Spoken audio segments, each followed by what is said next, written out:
Acho que mais para baixo fica melhor.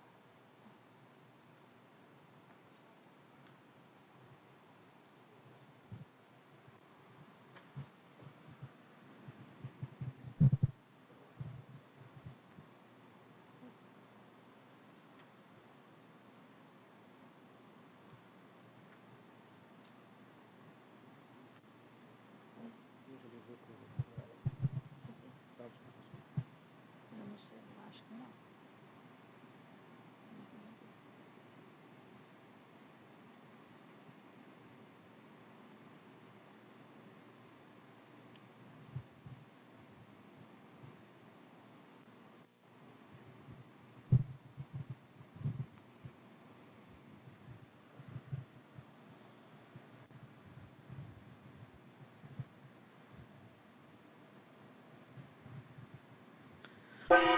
Tertúlia. Então, boa tarde a todos.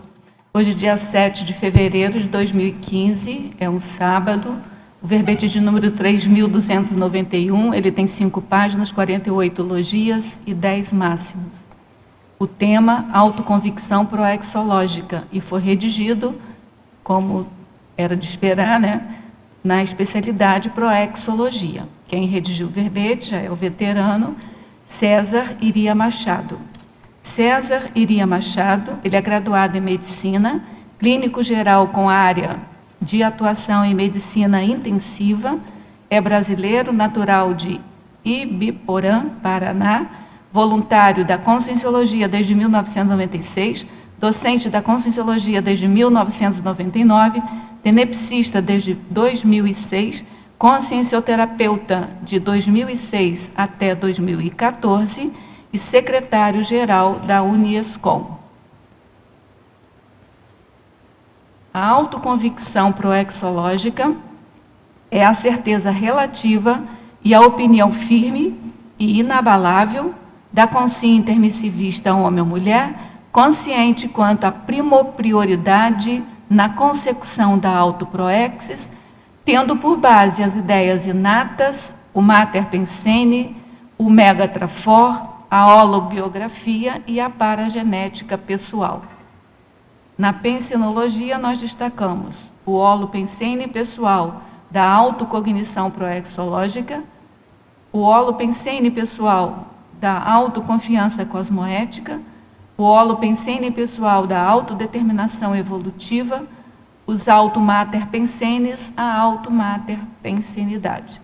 Na fatologia, a autossegurança proexológica, a orientação proexológica, a bússola consciencial, a autoconfiança quanto à autoproexis na fase preparatória, a autocerteza relativa à proexis pessoal no período executivo, a autoconfiança cosmoética, a autodeterminação evolutiva, o fortalecimento da automotivação, a superação de autoconflitos existenciais, a pacificação íntima, a mega cláusula pétrea da autoproexis, o mega foco proexológico, a assunção das autorresponsabilidades evolutivas, o ato de privilegiar os recursos pessoais traforísticos, o mega trafor. Os determinismos básicos, porém relativos na vida intrafísica, o determinismo evolutivo, a ampliação do livre-arbítrio, a colheita intrafísica, a euforim, o complexis, o autorrevezamento consciencial.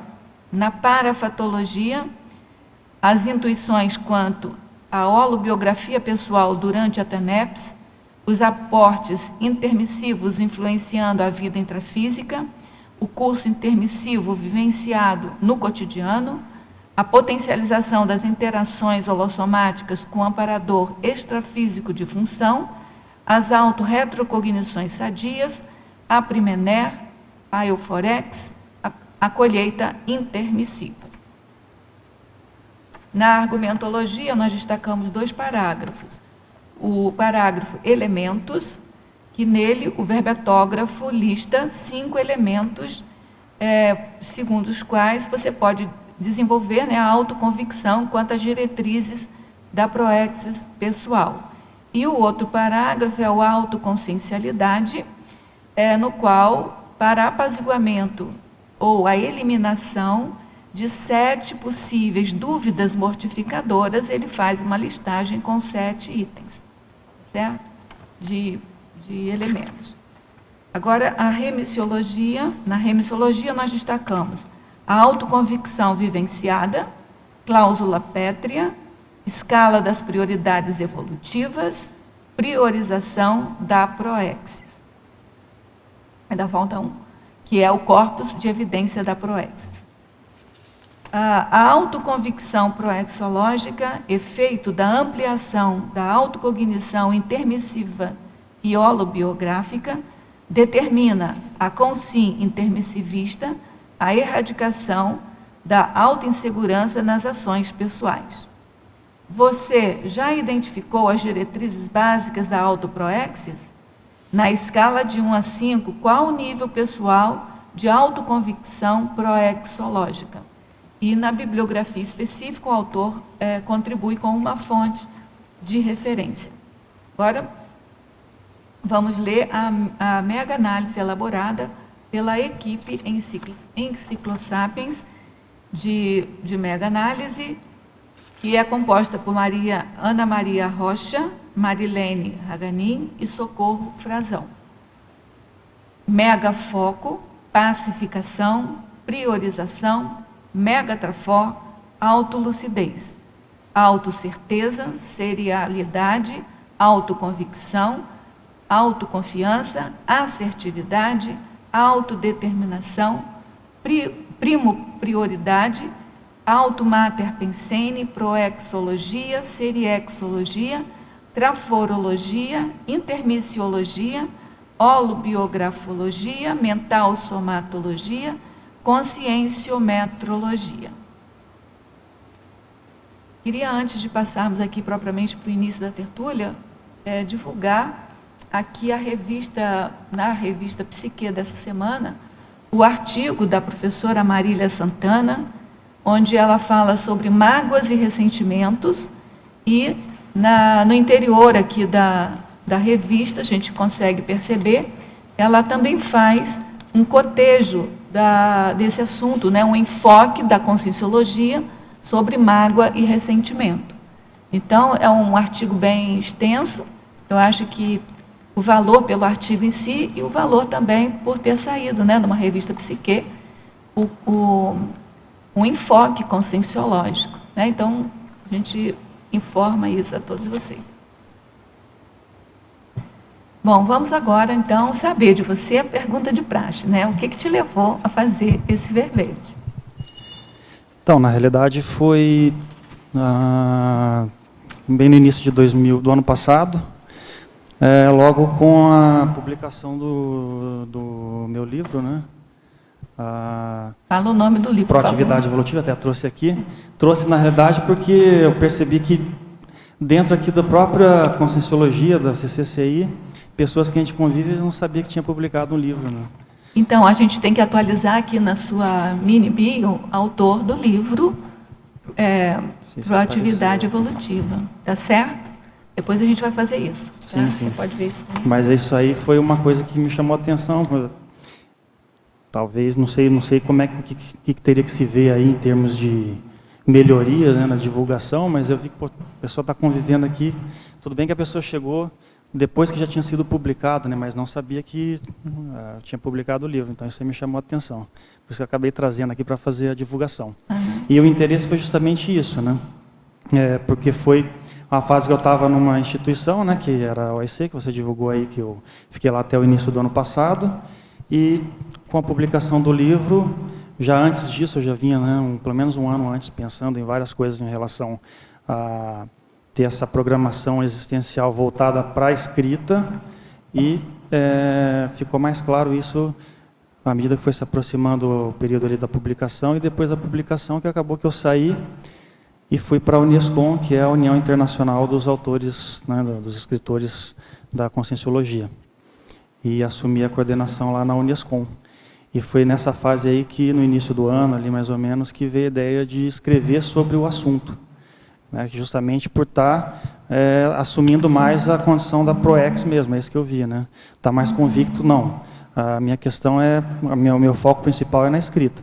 Muitos fatores poderiam levar a acreditar que não, pelo fato de eu ser médico, estar dentro de uma instituição da saúde, que é a OIC, dentro da Consciologia, trabalhando com consciência terapia, mas o meu norte principal, muitos anos sempre Foi a escrita. Era a escrita. Todo o meu voluntariado histórico maior ele é dentro da área de pesquisa, né, fazendo revisão de artigos, trabalhando com os anais dos eventos da Conscienciologia. Então, desde que eu cheguei aqui, que eu ouço, né, pelo professor falando, eu nem conhecia você direito, que era você e o Tony Moscoff que faziam aquelas enumerações com ele lá no Rio e tal, né? Então, isso já mostrava uma tendência sua para a escrita.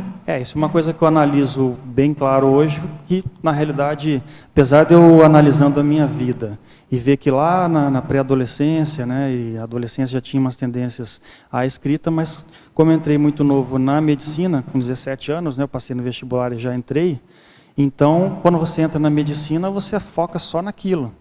Isso ficou totalmente apagado. Isso só voltou, a questão da escrita só veio à tona mesmo para mim, na relação com a Conscienciologia, que foi estudando lá acho que foi em 2001, eu acho, talvez, o professor Valdo, ele deu um curso aqui sobre, na época ele chamava de verbete bebê, eu acho que nem saiu. Foi em 2001, foi agosto de 2001. Que aí ele deu todo maceteado lá, né, aquela apostila em que ele analisava vários itens lá do enumerograma.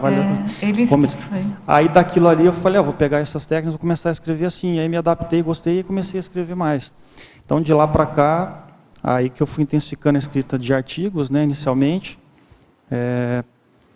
tudo dentro da Conscienciologia, não tenho artigos de medicina, tem artigos dentro da Conscienciologia, que para mim já mostra essa correlação com a programação existencial.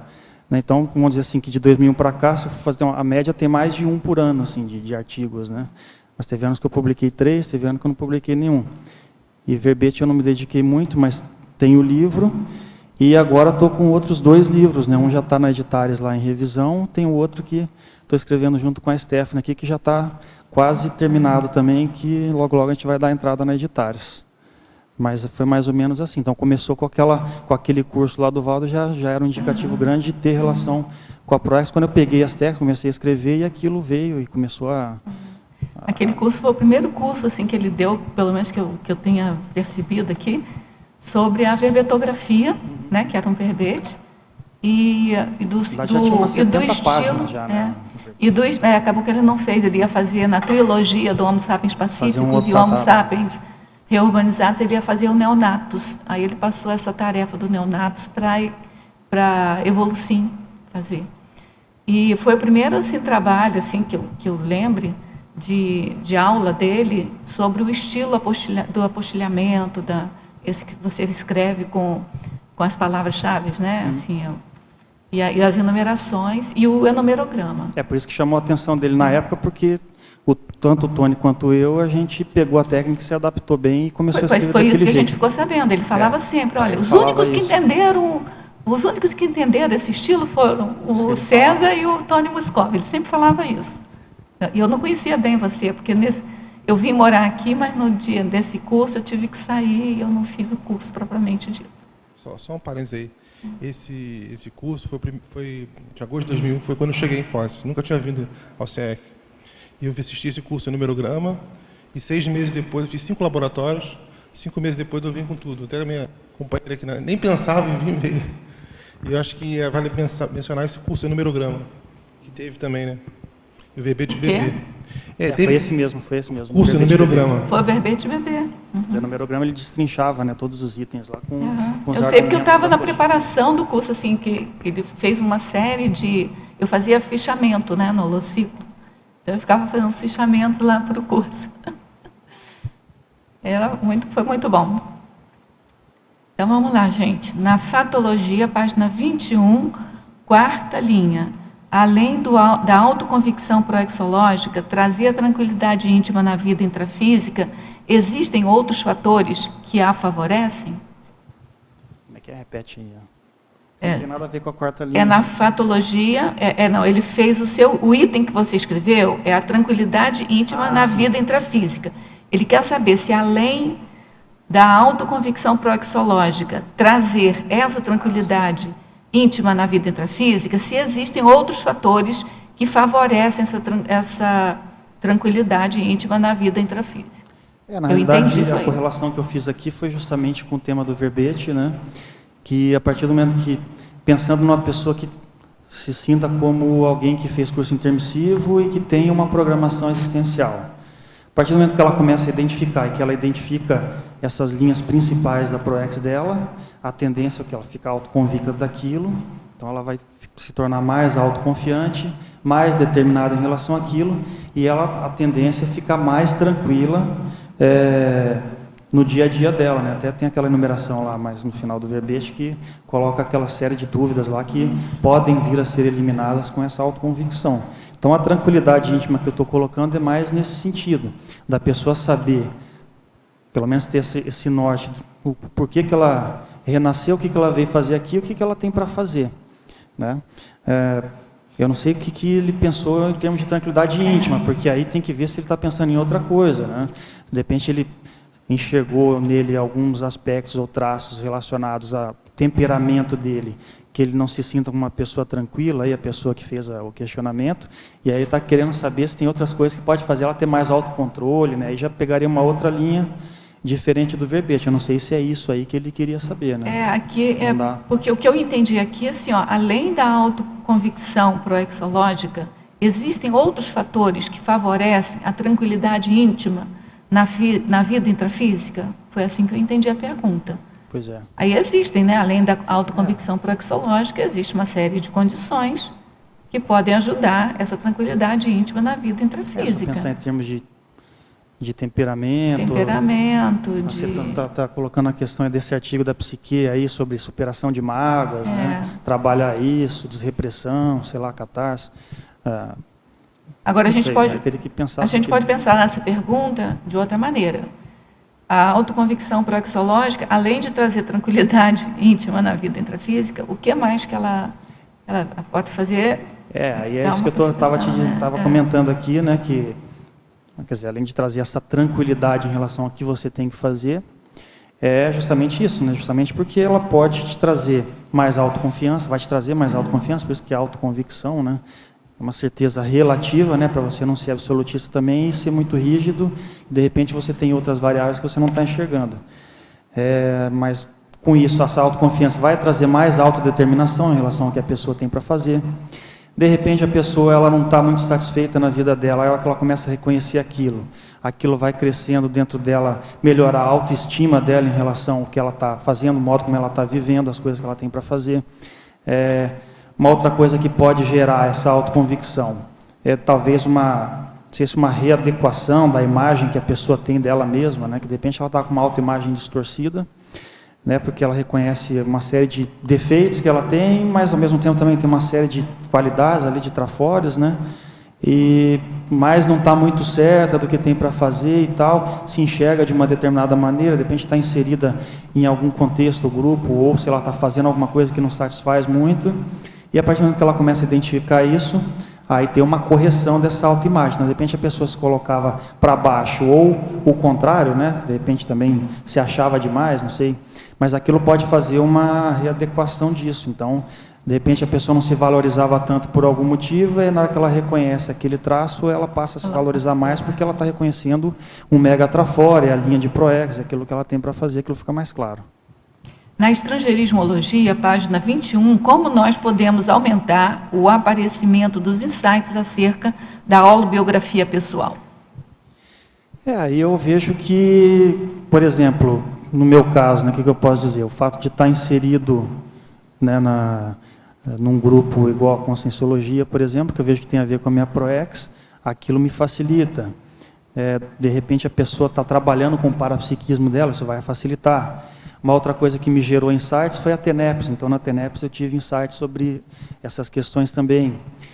Mas eu acho que o principal de tudo é a pessoa tem que estar fazendo alguma coisa. Se ela estiver parada, acomodada, vai ficar difícil dela identificar alguma coisa. Então, ela tem que estar buscando, talvez, renovações, né, na vida dela. Se a coisa está muito parada, ela não está muito satisfeita, tem que renovar em algum ponto. né? A não ser que a pessoa está parada, mas está satisfeita, mas também pode estar acomodada, né? Eu acho que seguir algumas pistas, né? Que ela, de um insight só, se ela começar a seguir aquela Pode pista, ser ela o pode fio da meada, desencadear exatamente, uma série de outras para pistas. puxar isso.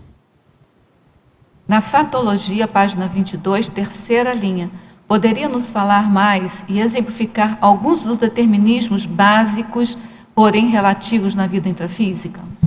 Então, com relação a isso, eu diria que, pegando de acordo com o paradigma consciencial, né?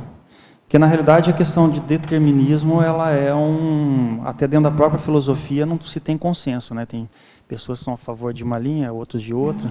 Eu penso que há uma... É porque o determinismo está relacionado com a relação de causa e efeito, né? Exatamente, né? Então eu acho que tem uma interação entre essas coisas. Porque para a gente mudar, fazer as coisas, para a gente fazer modificações na vida, precisa do livre-arbítrio. Porque a base disso é a vontade, a pessoa tem que ter a vontade para decidir por aquilo que ela quer.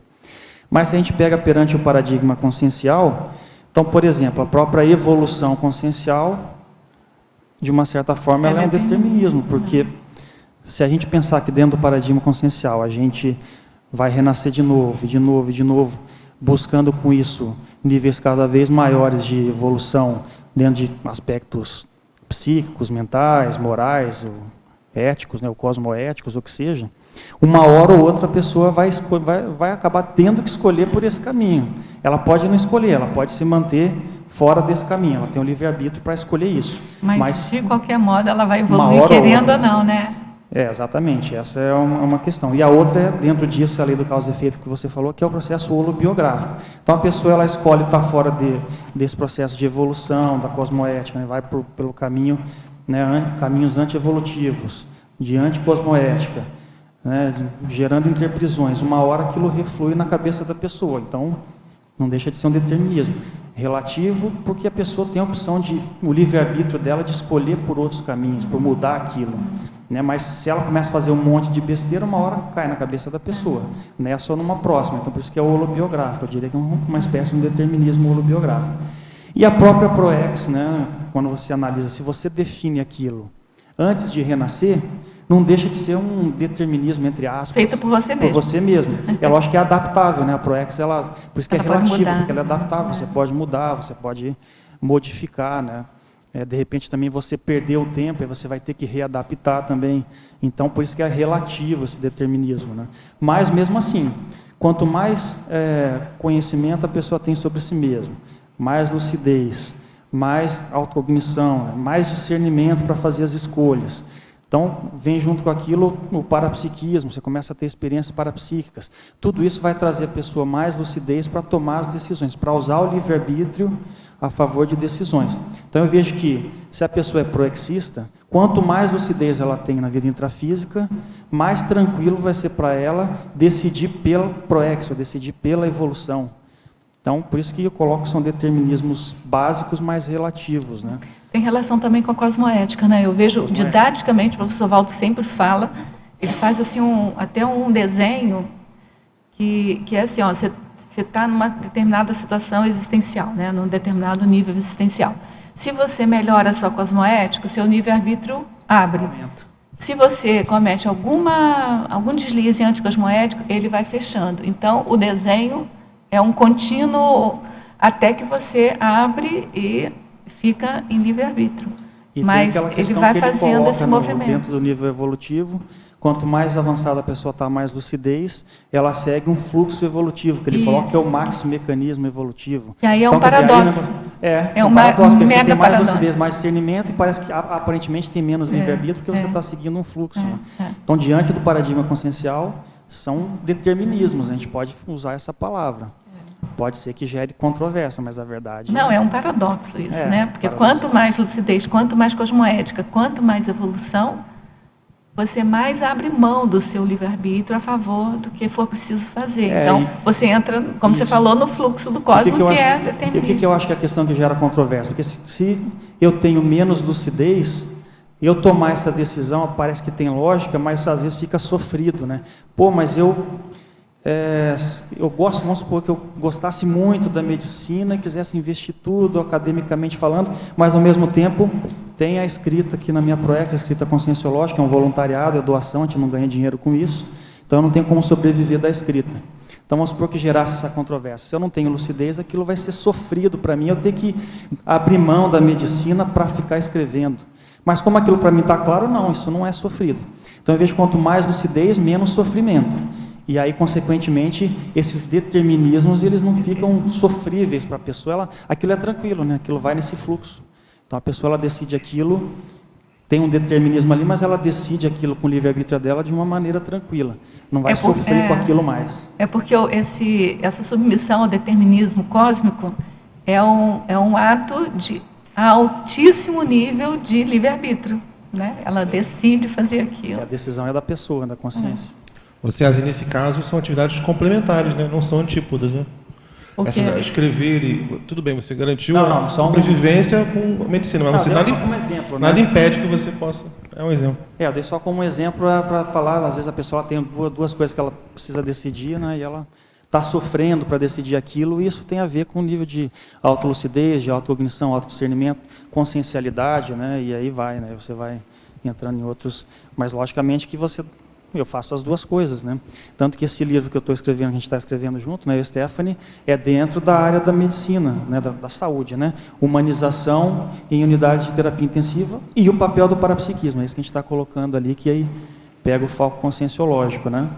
Então a gente está integrando as duas coisas. Então, está agregando, né? Estou agregando. Está fazendo a vai complementologia. agregar na área da saúde e, ao mesmo tempo, vai ser um voluntariado conscienciológico, né? Porque você vai estar doando a escrita, e eu estou fazendo o que eu gosto, é o que eu vejo que é a minha prioridade, que é a escrita. Mas não deixo de fazer a medicina. Mas não sofro com isso, muito pelo contrário, né? Escrever, para mim, se eu não pudesse escrever, aí sim eu ia sofrer, né? Mas como eu consigo fazer isso, estou tendo um tempo, né, para fazer isso, então aí acaba ficando tranquilo. Está conseguindo tempo, né? Porque na Fatologia, página 21, quinta linha, eu gostaria que abordasse a homeostasia da autoestima. Então, é justamente isso que a gente estava comentando agora há pouco, né? Se você começa a identificar esses itens aí que tem relação com a sua Proex, né? Você começa a identificar fatores que mostram para você as suas tendências, aquilo que você veio para fazer, muitas vezes tem relação com ideias inatas, você começa a identificar seu Omega Trafor, você vê que aquilo tem a ver com a sua Proex. Então, a partir do momento que você se torna mais convicto em relação a isso, e você vai definindo esses elementos da sua programação existencial, então você começa a desenvolver essa autoconvicção proexológica. Uma consequência que pode ter, que a gente estava falando, se a pessoa tem algum desequilíbrio na autoestima, é ocorrer essa homeostasia, que homeostasia é justamente o equilíbrio, né? Então, a autoestima da pessoa fica mais equilibrada, justamente porque ela identificou o que ela tem para fazer, e ela está fazendo aquilo e está conseguindo se dedicar para aquilo. Então, se a pessoa, de repente, tem uma autoestima mais baixa, a tendência é o quê? Se ela identificou que ela tem aquilo na Proex dela e está fazendo aquilo, está autoconvicta e consegue tomar as decisões com confiança, sem vacilar, sem titubear, a tendência natural é que ela fique mais autoconfiante e a autoestima dela vai melhorar e vai se equilibrar.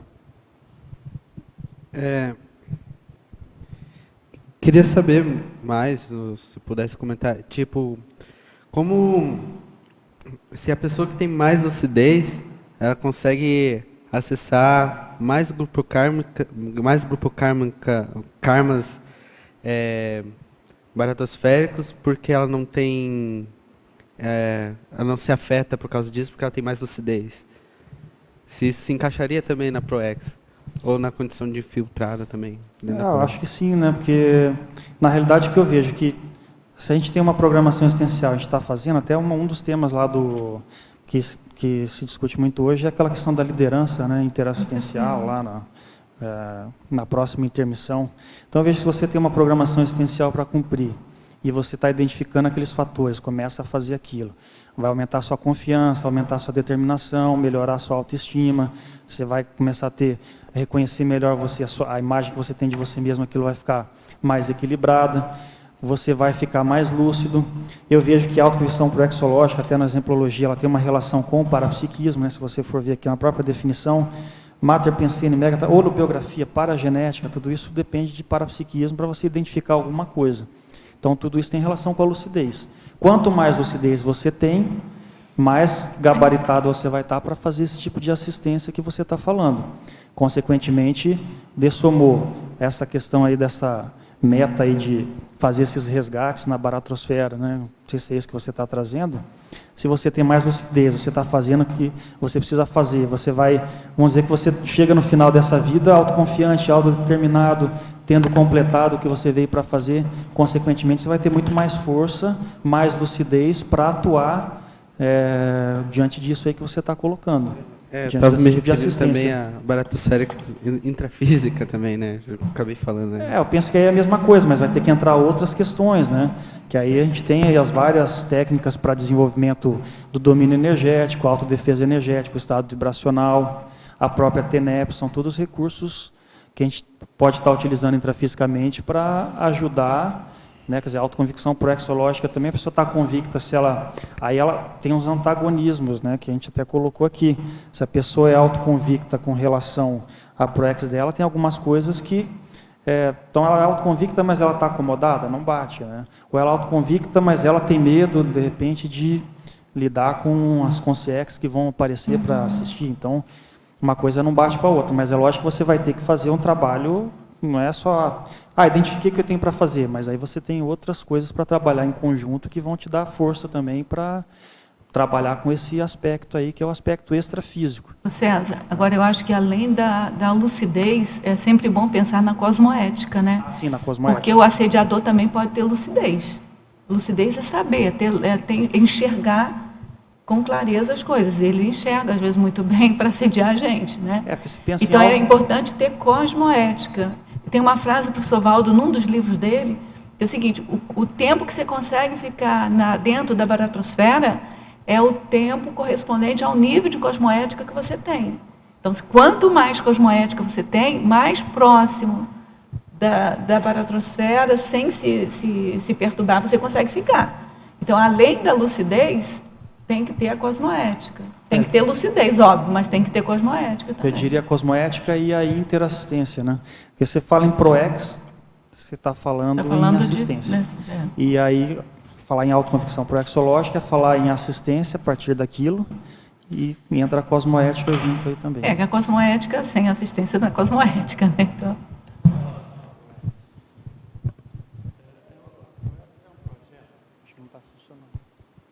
Está ligado para cima?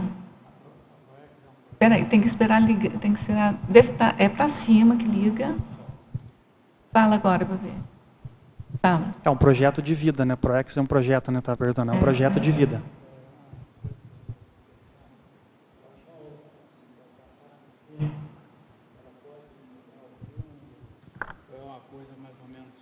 Fala de novo. Fala para a gente de novo. Deixa ele falar a pergunta de novo. Eu digo, a ProEx, que é um projeto, né, ele confirmou, eu digo assim, ela é uma coisa contínua, ela pode mudar de rumo com o passar do tempo. Quebra, pode ser readaptável. Pode responder. Ajustável, né? Porque de repente... E isso acontece de acordo com a lucidez. Lucidez é o que você vem fazendo, né? Você vem fazendo uma série de ações, de repente pode encontrar outras pessoas, outros grupos, podem surgir outras ideias aí, você acaba adaptando e fazendo outras coisas que não estavam programadas. Né? Tem a reproex, tem um conceito do professor Valdo que tem de reproex, extraproex, e acho que tem verbete. De extraproex é quando você acaba a sua proex e ainda tem coisas para fazer. Ou mesmo sem acabar a proex, você inclui coisas ali na proex. E o reproex é que quando tem algum fato que você já terminou sua tarefa, você reprograma todo. Eu digo assim, porque a autoconvicção, essa autoconvicção, ela não, ela vai sendo adquirida, né? Esse aumento de...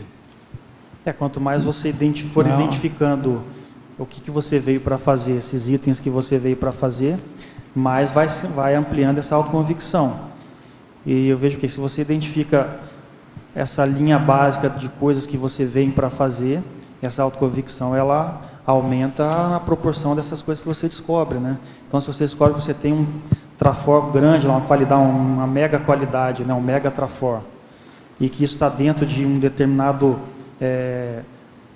mater pensene, né? A gente coloca aqui que seria o holopensene central, né? O principal da pessoa, né? Que mais tem a ver, aquilo que mais tem a ver com a pessoa. E isso vai ampliar mais essa autoconvicção, dentro das coisas que ela tem para fazer. Mas a autoconvicção, ela, como a gente colocou aqui na definição, ela é uma certeza relativa. Sim. Porque justamente a ProEx ela é adaptável, de repente, na medida que você vai desenvolvendo o que você identificou, podem ir surgindo outras coisas e, de repente, você tem que mudar, colocar uma coisa uma diretriz. É, uma diretriz. Você pode estar à direita, à esquerda. Isso, é uma diretriz. Um retrocessozinho conveniente. É uma diretriz. Seria isso? É.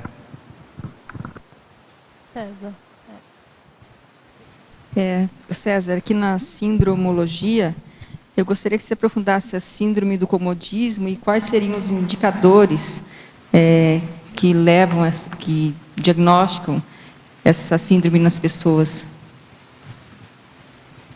A síndrome do comodismo, ela, na realidade, foi a base do estudo ali desse livro que eu publiquei no final de 2013, né? Que é o Proatividade Evolutiva. Então, a síndrome do comodismo seria o contraponto dentro desse, né, o contraponto negativo, o patológico, dentro da questão da proatividade, colocando a proatividade evolutiva como uma pessoa fazendo os investimentos a favor da evolução. E aí nisso vai incluir tudo isso que a gente estava conversando aqui, né? A interassistência, né? O desenvolvimento intelectual, psíquico da pessoa, né? O psicossomático, desenvolvimento moral, né? O cosmoético da pessoa, né? E principalmente ela está tendo atitudes a favor da evolução. Então, assim, no comodismo, num contraponto, justamente a pessoa, ou ela está parada e ela não está fazendo nada a favor da própria evolução dela e dos outros, né, consequentemente. Então, começa por você mesmo e aí vai para os outros a partir dali. Então, por exemplo, se a pessoa, ou ela está tendo atitudes que são anti-evolutivas mesmo, né? Às vezes a pessoa está parada, apesar que se você for analisar, né, se você está parado, não está fazendo nada, já é anti-evolutivo, né? Mas, de repente, a pessoa está tendo condutas que estão piorando um pouco mais a situação dela, né? Então, a pessoa se envolve, sei lá, com esportes radicais, com drogas e por aí vai, né? Então, pode ter isso também. Mas, de repente, a pessoa, ela poderia estar fazendo mais, ou ela tem uma ProEx, ela tem curso intermissivo, de repente, ou tem uma programação existencial, e ela está acomodada, por N razões aí. Na base disso, na minha opinião, em geral, pode ter algum tipo de medo na pessoa que leva ela a se acomodar e manter as coisas do jeito que estão, né? Que é o que eu coloco no livro ali, que é essa base aí do síndrome do comodismo. É a pessoa, ela quer manter o status quo, ela quer manter as coisas do jeito que estão, porque aquela frase, né? Deixa como está para ver como é que fica, né? Até coloco lá, tem uma parte lá que coloca, né, esses jargões populares, aí uma das frases seria essa, da síndrome do comodismo, né? Então a pessoa deixa do jeito que está para ver como é que fica, e vai levando, porque para ela sair daquilo, ela vai ter que sair da acomodação, sair da zona do conforto, né, que na psicologia gostam de usar a expressão zona de conforto, e ela vai ter que tomar uma série de ações para renovar a própria vida. Então, às vezes, isso aí gera insegurança e gera medo na pessoa, né? E aí pode ser medos diversos, né? Que aí a gente coloca uma série de coisas ali. Então, a partir disso, a pessoa ela fica acomodada e ela deixa de fazer, por exemplo, se a pessoa tem algo para fazer a mais, ela acaba deixando de fazer isso por insegurança, por medo, né? Às vezes por defesa de autoimagem, por exemplo, né? Que é muito comum, né? Até agora, a gente teve o acoplamentário agora, que foi o tema acabativa autoral, e aí teve uma pessoa lá que trouxe um medo dela, por exemplo, de publicar um livro de conscienciologia, e aquilo gerar repercussões no meio profissional dela, e as pessoas verem ela de um modo diferente, tipo, como se fossem ver ela de um modo negativo, ou se aquilo preconceito, ou fosse gerar uma certa discriminação, né? Algo contra a pessoa. Então, às vezes a pessoa, por medo de enfrentar repercussões que podem ter pelo fato dela estar saindo do comodismo e criando coisas novas, de repente algo que está na minha ProEx publicar livros, aí eu vou ficar com medo porque eu tenho medo que os outros vão falar de mim. Então, às vezes entra esse processo de autoimagem, e pode entrar uma série de coisas, né? Desde relacionamento profissional, familiar ou o que seja, né? Aí depende, cada pessoa teria que analisar isso individualmente. Mas, no geral, o que eu analiso assim, por linhas gerais seria mais ou menos isso, né? E o que eu vejo? Por que entra na síndrome do comodismo, na autoconvicção proexológica? Porque se você realmente identificou que assim, pelo menos essas diretrizes, né, como estava sendo dito, essas linhas gerais do que você veio para fazer, você está convicto disso, se você não faz, então você tem que começar a analisar se não está acomodado ali por algum motivo, se tem alguma coisa que está te mantendo aí dentro dessa condição do comodismo. Então, a síndrome do comodismo entraria dentro disso. Não sei se ficou claro. Bem? Ô César, eu queria que você falasse um pouco sobre a qualidade da convicção. Ou seja, a importância da racionalidade e do autodiscernimento nessa convicção, para não ser uma convicção atmosférica. Pois é, por isso que eu coloquei aqui como uma certeza, porque a autoconvicção, se você olha no dicionário, é aquela certeza categórica, né, assertiva.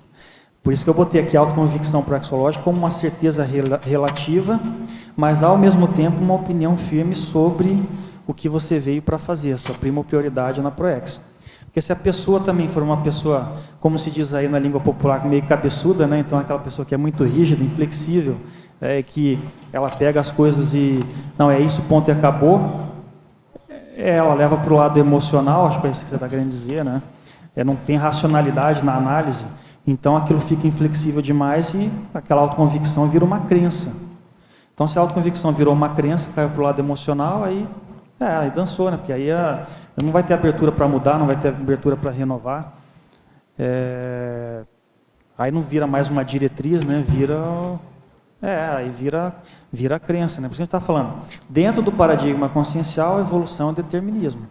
Mas o ideal é que a pessoa não acredite nisso, que ela vá tendo suas experiências, vá investigando, vá fazendo pesquisa, buscando ter desenvolvimento parapsíquico, pensando no assunto. Aí tem uma série de instituições hoje diferentes que estudam linhas e tendências diferentes, que a pessoa pode ver aonde que ela tem mais relação. Tem a própria Conceptivos, né, que está trabalhando muito hoje com holobiografia, paragenética, identificação de retrosenha, né, de você identificar a sua personalidade no passado, ou pelo menos a personalidade consecutiva, qual que seria a sua última personalidade, qual a relação que tem com a vida atual. Então, tudo isso a pessoa vai buscar estudar, aprofundar, para ter mais elementos e aí tendo mais certeza sobre as coisas que tem para fazer. Mas essa autoconvicção, ela sendo racional, ela não vai ser rígida, ela não vai tender para crença, porque se virar crença, aí deixa de ser ciência, deixa de ser pesquisa, né? E a mesma coisa consigo mesmo. Autocientificidade. Então, aí entra o princípio da descrença. Até coloquei o princípio da descrença aqui também em Principiologia. Justamente que é para a pessoa ela ter sempre o norte de questionar, né, duvidar, mas buscar experimentar. Porque você questionar e duvidar e ficar também parado, não vai levar a pessoa a nada. Mas ao mesmo tempo que ela questione e duvide, mas ela busque fazer as experiências dela e ver o que ela vai descobrindo aí nesse caminho, então ela está usando da autocientificidade, né? Procurando questionar e, com base nesse princípio da descrença, ela buscar levantar os elementos e identificar. Dentro desse assunto, tem uma pergunta aqui que é a seguinte: exemplificar, na fatologia, exemplificar a correção da autoimagem. Não pode ser por aí, pela autopesquisa, pelo princípio da descrença? Como é que você vê isso? Ela pediu para exemplificar a correção da autoimagem. Não, o exemplo que eu tenho principal seria assim: a pessoa, de repente, ela está deslocada na vida, ela está, vamos supor, de repente, numa condição de auto-vitimização, depressão, sei lá, com algum processo de doença psíquica nesse sentido. Quando ela identifica, talvez ela não se valorize, daí em função disso, né, entra a autodesvalorização no meio, menos-valia, o ato de se colocar para baixo. E a partir do momento que ela, com relação à autoconvicção proexológica, né, o que eu penso? Que ela começa a identificar esses traços, essas questões, consequentemente ela começa a equilibrar a autoimagem dela também, a imagem que ela tem dela mesma. Ela vê que ela não é aquilo que ela acha que ela é, que de repente ela está se colocando para baixo, está se colocando para menos, está se desvalorizando, que ela tem qualidades, tem trafores, tem um mega trafore, e aquilo tem a ver com a proex dela. Então a pessoa identifica aquilo, a autoestima e a autoimagem vão melhorar e vão se equilibrar. vai parar de se vitimizar, daí, né? Porque aí a pessoa ela identificou aquilo, então acaba com o tempo eliminando esses aspectos negativos aí que ela pode estar vivenciando justamente por essa identificação daquilo que ela tem para fazer. Na página 22, no final da fatologia, são 2 itens, o determinismo evolutivo e, em seguida, a ampliação do livre-arbítrio. Aquilo que a gente estava discutindo agora há pouco, né? Eu não sei se você já estava aí, mas quando a gente pega do ponto de vista do paradigma consciencial, um norte que a gente tem é a evolução consciencial, é um caminho. A pessoa tem o livre-arbítrio para escolher um caminho não evolutivo. Mas, no final das contas, à medida que a gente vai ganhando mais lucidez, a tendência é o quê? É a pessoa, uma hora ou outra, ela optar pela evolução. Então, a evolução ela é um determinismo. Mesmo que você está usando no momento ali o seu livre-arbítrio para não escolher isso, uma hora ou outra, pelo que a gente está estudando, multiexistencialidade, questão de holobiografia, morre, nasce, dessoma, né? Renasce, de novo ressoma. Então, a função disso é o processo evolutivo. Então, a evolução, por isso a gente coloca como um determinismo evolutivo. A ampliação do livre-arbítrio, assim, a questão com a autoconvicção proexológica, né, do determinismo evolutivo, é justamente isso. Quer dizer, quando você começa a ficar mais confiante com relação ao fato de você ter uma programação existencial e você começar a, vamos dizer assim, relembrar elementos disso, ou definir esses elementos para você, essas diretrizes que é o caminho que você vai levar, ProEx naturalmente tem a ver com evolução. Então, isso aí é a correlação com esse determinismo evolutivo. E a ampliação do livre-arbítrio é justamente porque quanto mais você conhece sobre você mesmo, mais lucidez, quanto mais lucidez, mais capacidade de discernimento entre as coisas, consequentemente, maior o seu livre-arbítrio.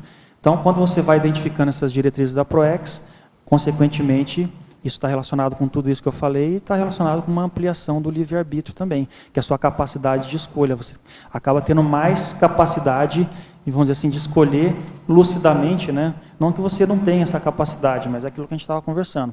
Tanta bobagem que a pessoa faz, uma hora ou outra, nessa ou numa outra existência, aquilo vai confluir para dar na cabeça da pessoa lá e ela vai ter a repercussão daquilo na lei de causa e efeito.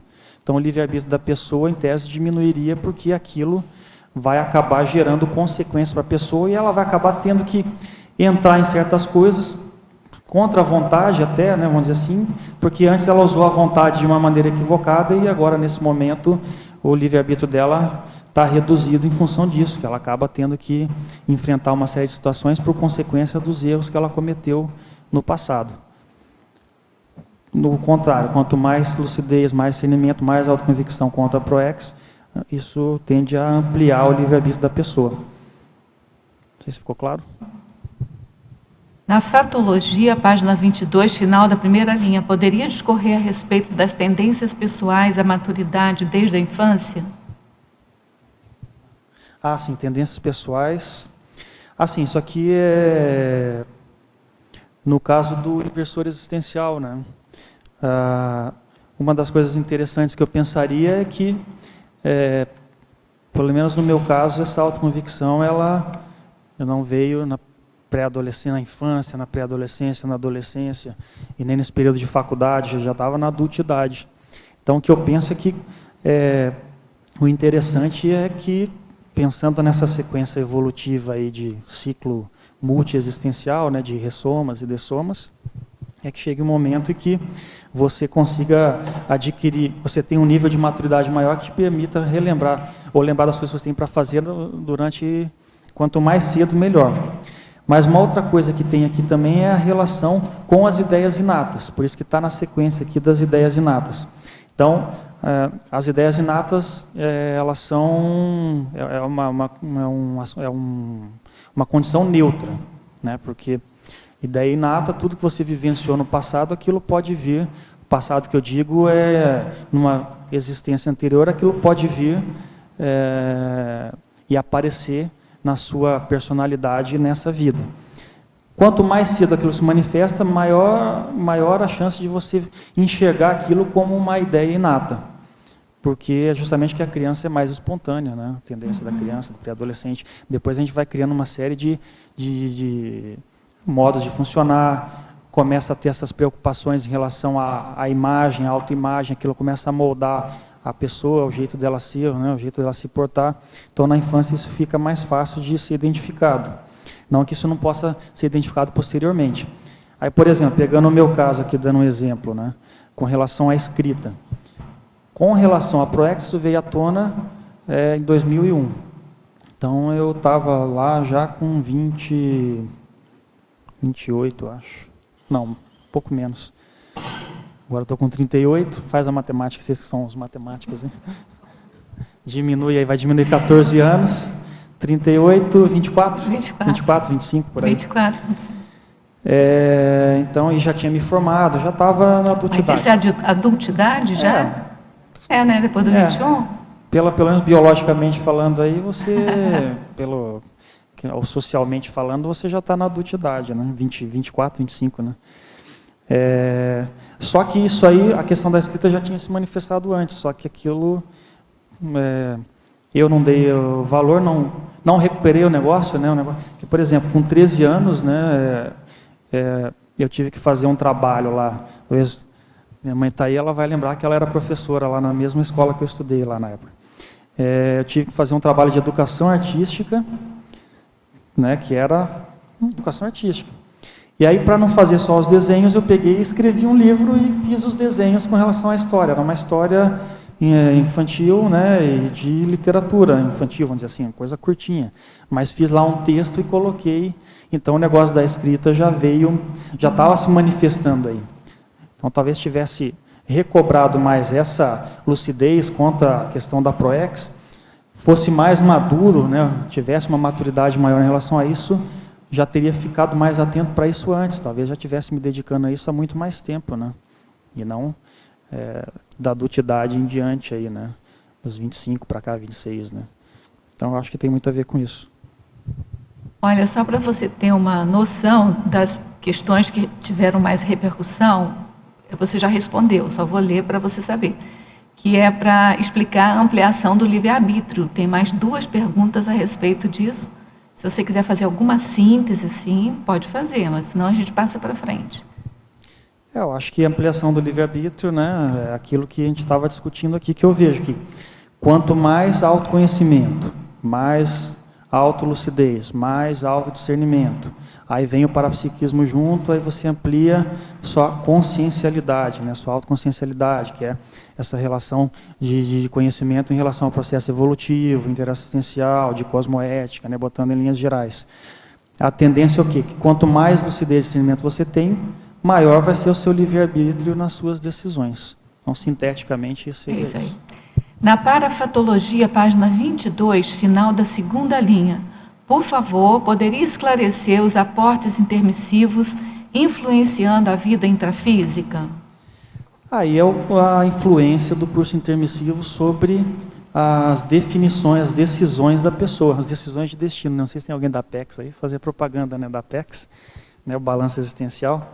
As decisões de destino da pessoa, né? Então, na realidade é isso. Então, de repente, o que acontece? Vamos dar um exemplo lá.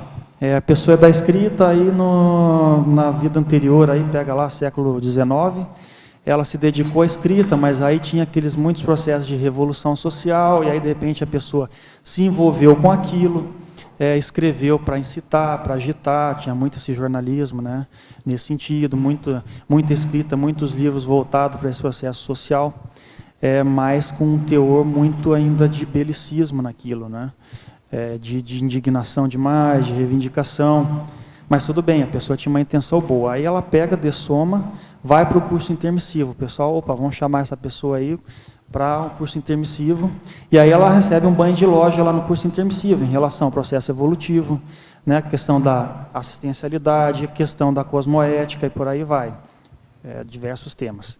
Renasceu, aí ela vem para cá, daqui a pouco vem à tona a tendência à escrita de novo. O que acontece? O curso intermissivo, né, seria isso aqui, cadê aqui? os aportes intermissivos, seria justamente isso. Então, a tendência escrita vem, uma tendência inata. Como que a pessoa vai usar aquilo? Então, ela vai continuar usando no sentido de justiça, da indignação, da linguagem mais apelativa, emocional, ou o curso intermissivo, que vem lá e coloca um padrão mais racional, mental somático, a interassistência, a cosmoética, até que nível que aquilo vai influenciar a pessoa, que na hora que a escrita, que é uma ideia inata aqui, daí inata tem de outra, eu posso usar a escrita de uma forma ou de outra. Aquilo vem à tona, mas ao mesmo tempo vem todos aqueles aportes intermissivos que influenciam a pessoa para ela mudar a forma de escrita para um processo mais de esclarecimento, mas sem apelação emocional, puxando para a racionalidade e para a questão da assistencialidade. Por exemplo, a escrita conscienciológica. Então, seria um exemplo. Assim. Em Antagonismologia, página 23, segunda linha, gostaria que explicasse o antagonismo, autodeterminação evolutiva, dúvidas mortificadoras. Você já andou falando sobre isso, mas Sim. Faz esse contraponto novamente. O que acontece é isso que a gente estava colocando. Então, se você começa a identificar suas questões relacionadas à PROEX, você vai começar a ficar mais convicto com relação a isso, e com relação ao que você tem para fazer. Consequentemente, a pessoa tende a ficar mais autoconfiante, porque ela começa a entrar na linha dela, naquilo que ela veio para fazer. E a tendência, então, é ela ser mais autodeterminada com relação a isso. Então, aumenta a autodeterminação evolutiva, porque PROEX está relacionado com assistência, está relacionado com evolução, com a evolução pessoal, e aí...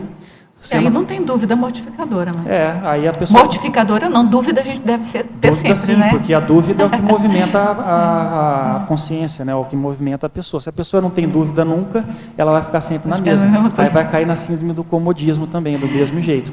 Dúvida tem que ter. A dúvida, né, como diz os filósofos, é o que move, a pessoa. Mas dúvida modificadora será que a vida acaba quando então, medo da morte, não sei. Não, é aquela que dá dor mesmo no coração, assim, né? Será que realmente existe PROEX? Será que existe? Então, certas coisas para a pessoa começa aquilo a ficar mais natural, porque ela começa a identificar uma série de coisas, aí vem o parapsiquismo da pessoa junto, começa a contribuir com outros elementos, então acaba que essas dúvidas mortificadoras, elas... E a seguinte, ela queria que você comentasse a eliminação das dúvidas mortificadoras na adultidade. Então, continuando o seu assunto aí, como é que elimina essas dúvidas? Penso que o raciocínio... Pelo antagonismo aqui, né? O antagonismo já está dando a dica, né? Melhorar a autodeterminação evolutiva, né? E aí, para isso, como é que a pessoa melhora a determinação? Aí ela, preciso melhorar a minha autoconfiança, eu sou insegura, como é que eu melhoro a minha insegurança?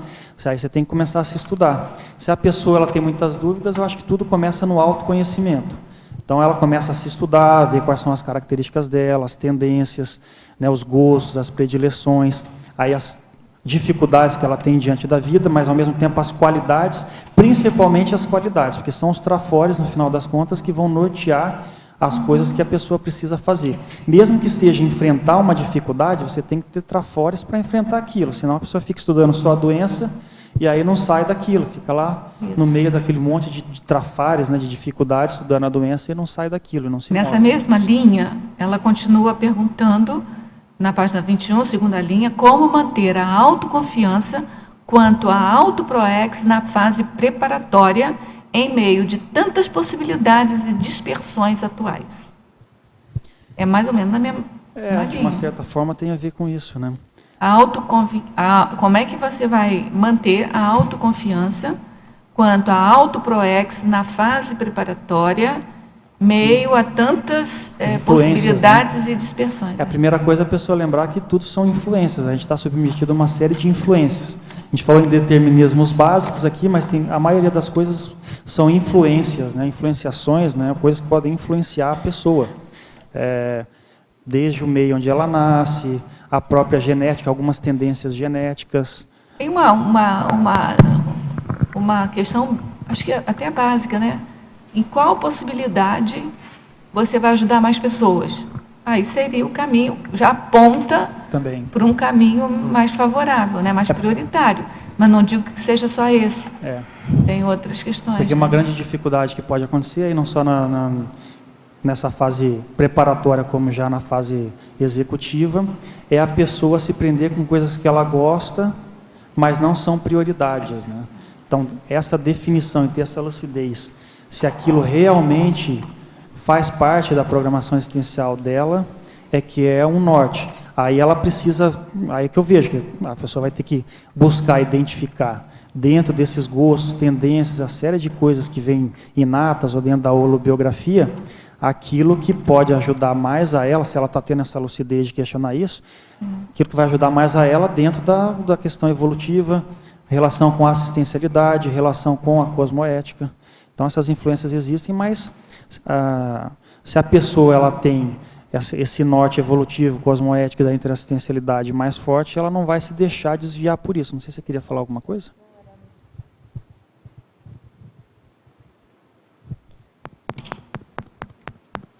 Eu ia comentar mais ou menos nesse sentido mesmo, de que a pessoa, ela observar ao longo da trajetória dela, não só do momento que ela chegou na Conscienciologia, mas desde como ela era na infância, na adolescência, que é um período que a pessoa está mais livre, não tem influência, não tem essa questão toda, chegou aqui, querendo ou não, a pessoa ela começa a se policiar mais. Então, observar desde o início da infância, da adolescência, observar as tendências, observar os gostos e ver aquilo com que... Porque a gente sempre fala, né? Todo mundo aqui é polivalente, pode fazer tudo muito bem. E isso é bom, mas ao mesmo tempo é ruim. A gente vê isso na questão dos voluntariados. Às vezes a pessoa pega várias coisas para fazer, mas no final das contas não está dentro da ProEx dela, né? Ela não está dentro do que ela veio para fazer. Mas eu acho que o importante é isso, a pessoa observar bem essa questão das tendências, observar. Isso é o que a estuda na série X, né? As tendências, o Megatrafor, o Mater Pensene, estudar muito com relação às coisas que aparecem na família, aos grupos que você tem em relação. Todos esses são indicativos, muitas vezes, da ProEx da pessoa, e às vezes passa despercebido. Com relação ao César mesmo é um exemplo. O Mater Pensene, o Megatrafor dele, é a questão da escrita. Mas se ele para analisar, dentro da própria família dele, a mãe dele, você que comenta aí, mas é um exemplo, né? Mas então eu falo assim, a questão é a gente observar a sutileza das coisas que acontecem à nossa volta e valorizar tudo, né? Valorizar o dia a dia, né? E isso vai estar mostrando. O negócio da mãe é que o Valdo falou muito, né, uns tempos aí, fala muito. Que isso influencia muito.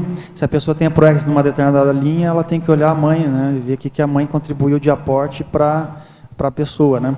E aí, por exemplo, pegando as tendências da minha mãe, ela tem a questão das línguas, né, que ela tem aí francês, né, espanhol, inglês, né, e formação dela terceira faculdade, né, em letras, né. Então tem essa formação dentro dessa área aí de letras também, né, e deu aula de português, né, já trabalhou muito com revisão.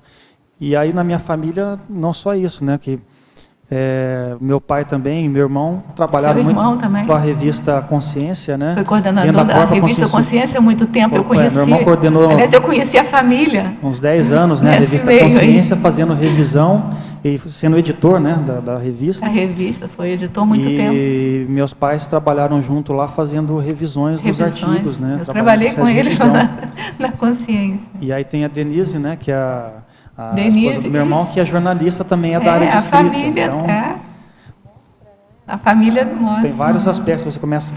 Se eu começar a analisar a minha vida, eu vejo que já tem várias coisas desde lá da infância, né, biológica, genética, né, tendências familiares. Você tem mais responsabilidade, César, porque você teve muito aporte. Porque, por exemplo, na minha família não tem ninguém. Eu acho que dificilmente tem uma família que tem tanto aporte assim para escrita. Então, olha a sua responsabilidade mesmo. E seu mérito, óbvio, né?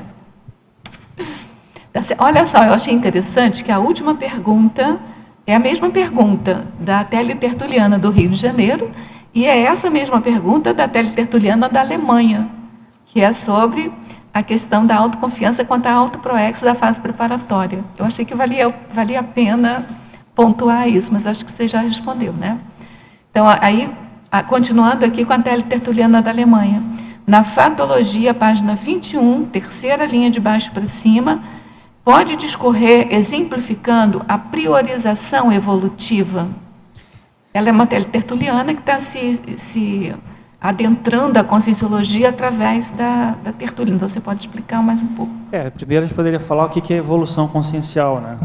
Evolução consciencial que a gente vê poderia resumir assim, que é a pessoa, né, começar a se enxergar não como uma pessoa, só um ser humano, né, com esse corpo aqui, mas na condição de uma consciência multidimensional, multiexistencial, ou seja, uma hora a gente está aqui, outra hora a gente está na condição de consciência extrafísica, né, consciex, passando por múltiplas vidas, né, você está aqui agora, você vai morrer, né, dessomar, aí vai renascer, passa um período intermissivo, dessoma, e aí nesse processo você vai buscando o seu desenvolvimento psíquico, intelectual, moral, né, o ético, o cosmoético, né? Então eu virei a evolução como esse caminhar aí dentro disso.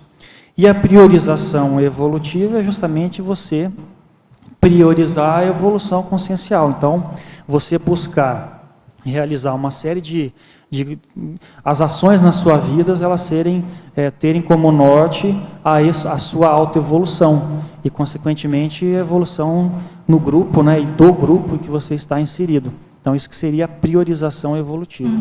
Então, essa pessoa da Alemanha ainda pergunta sobre o livre-arbítrio, que você já respondeu, e pergunta ainda na efeitologia, página 22, segunda linha, pede para você aprofundar e trazer exemplos dos efeitos autodesassediadores da autoconvicção proexológica. Um exemplo é esse que eu dei, né? Pega o exemplo da pessoa auto-vitimizada, né? A auto-vitimização é um autoassédio, a pessoa está ali se chicoteando, se martirizando, né? Se vitimizando. Quando ela começa a, vamos dizer assim, ter mais lucidez sobre ela mesma, sobre o que ela veio para fazer, sobre as diretrizes da ProEx dela, a tendência é ocorrer esse autodesassédio, a tendência é a pessoa começar a parar de se vitimizar. O comodismo, de uma certa maneira, é um autoassédio também. Então, a pessoa que está acomodada tem alguma coisa ali, alguma insegurança, algum medo, aquilo que a gente comentou aqui já. Quando ela começa a desenvolver essa autoconvicção proexológica, ela desenvolve isso, consequentemente, ela faz um autodesassédio. Então, seria um outro exemplo aí. Né? Por aí dá para...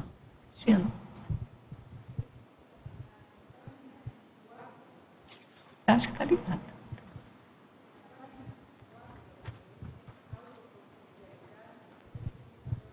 Está desligado? 7 itens. Mas está ligado. Está ligado?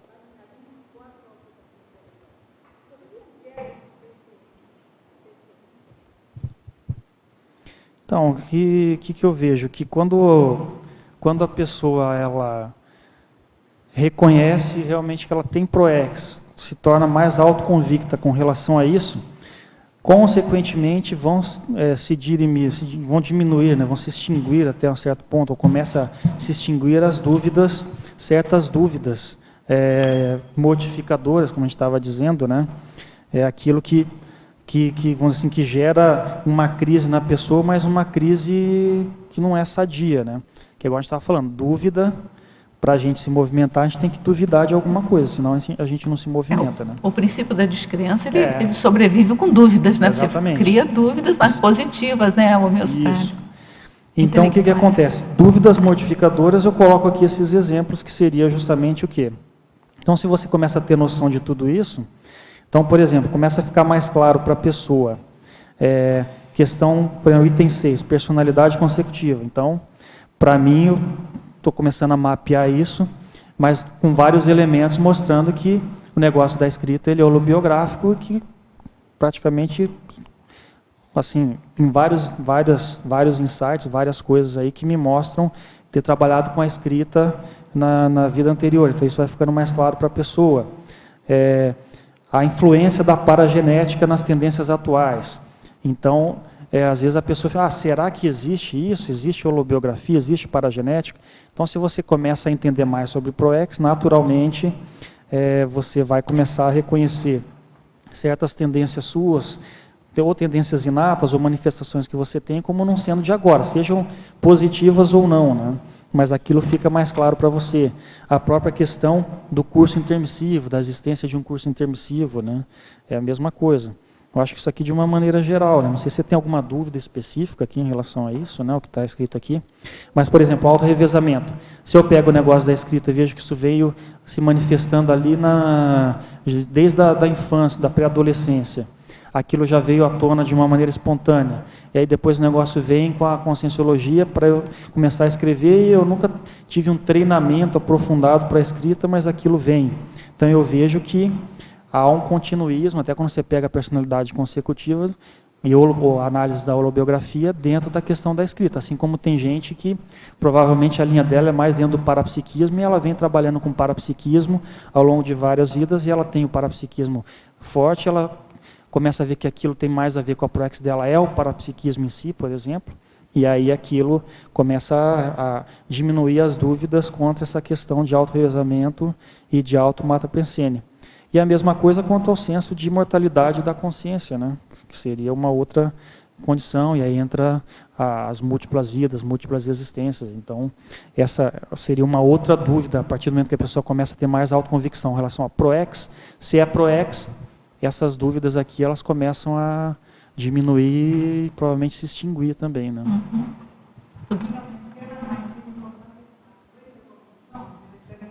Cognições que ajudaram a você, por exemplo, ter hipóteses da sua personalidade consecutiva, do auto-mater-pensene.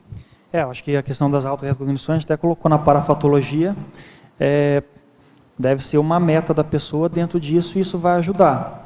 O que eu tive mais assim foi questão de, eu não lembro qual que é o verbete que tem do Pedro Fernandes, que ele fala sobre aquela sequência da retrocognição, que começa lá com uma intuição, um insight, né, até a pessoa começar a ter imagens, etc. Flashes, até etc. fazer o episódio. Exatamente. Então, eu não cheguei a ter esse nível de retrocognição com episódios, né, mas insights mais profundos, isso sim. Né? Principalmente está ligado ao próprio parapsiquismo, que é a TENEPS. Você aqui E uma outra coisa que eu tive foi com projeção, que eu penso pode ser que tenha sido retrocognição, eu não sei, mas foi esquisito, né? Eu até registrei aqui para eu lembrar de falar isso, né, se alguém perguntasse. Mas era uma época que eu já estava escrevendo, né, artigos, né, não livro, né, não tinha isso. Pensava em escrever livro, mas não tinha isso muito claro, não dava muita bola. E aí um dia eu tive para mim eu caracterizo como uma projeção, mas foi uma situação estranha, porque é como se eu tivesse dessomado, estava na dimensão extrafísica, e aí eu lembrei que eu não tinha deixado nenhum livro publicado. E a hora que eu acordei com aquele negócio na cabeça, bateu o desespero, né? Porque eu já falei, nossa, não deixei nada publicado, eu tenho que correr atrás, né? E depois eu tive uma outra situação que foi mais para frente, eu não tenho as datas aqui, eu acabei não pegando lá nos meus arquivos as datas, mas também eu não tinha publicado e não estava ainda investindo em escrita de livro, né? Que era como se eu tivesse renascido já, e aí eu tinha tido uma retrocognição que eu não tinha publicado nada na vida anterior, como se fosse essa aqui.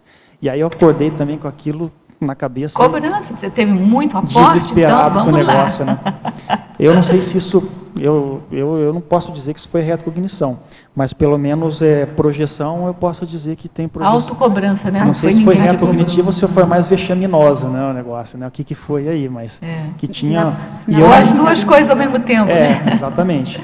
E mais insight na TENEPS, né, que eu já tive com relação a isso, e fora da TENEPS também com relação a essa questão da escrita, né, que envolve o parapsiquismo. Mas eu acho que as retrocognições, se chegar nas retrocognições mais claras, eu acho que é um caminho também para te dar mais autoconvicção ainda das coisas. Aqui na página 22 da fatologia, você coloca as ideias inatas.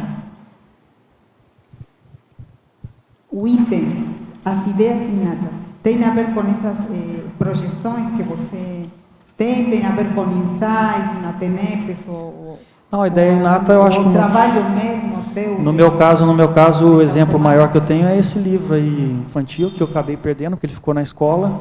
Foi só edição única e com um volume, só com uma tiragem única, né? E aí a professora quis ficar porque ela achou uma coisa diferente, né? Falei, pô, mas por que você resolveu fazer isso, né?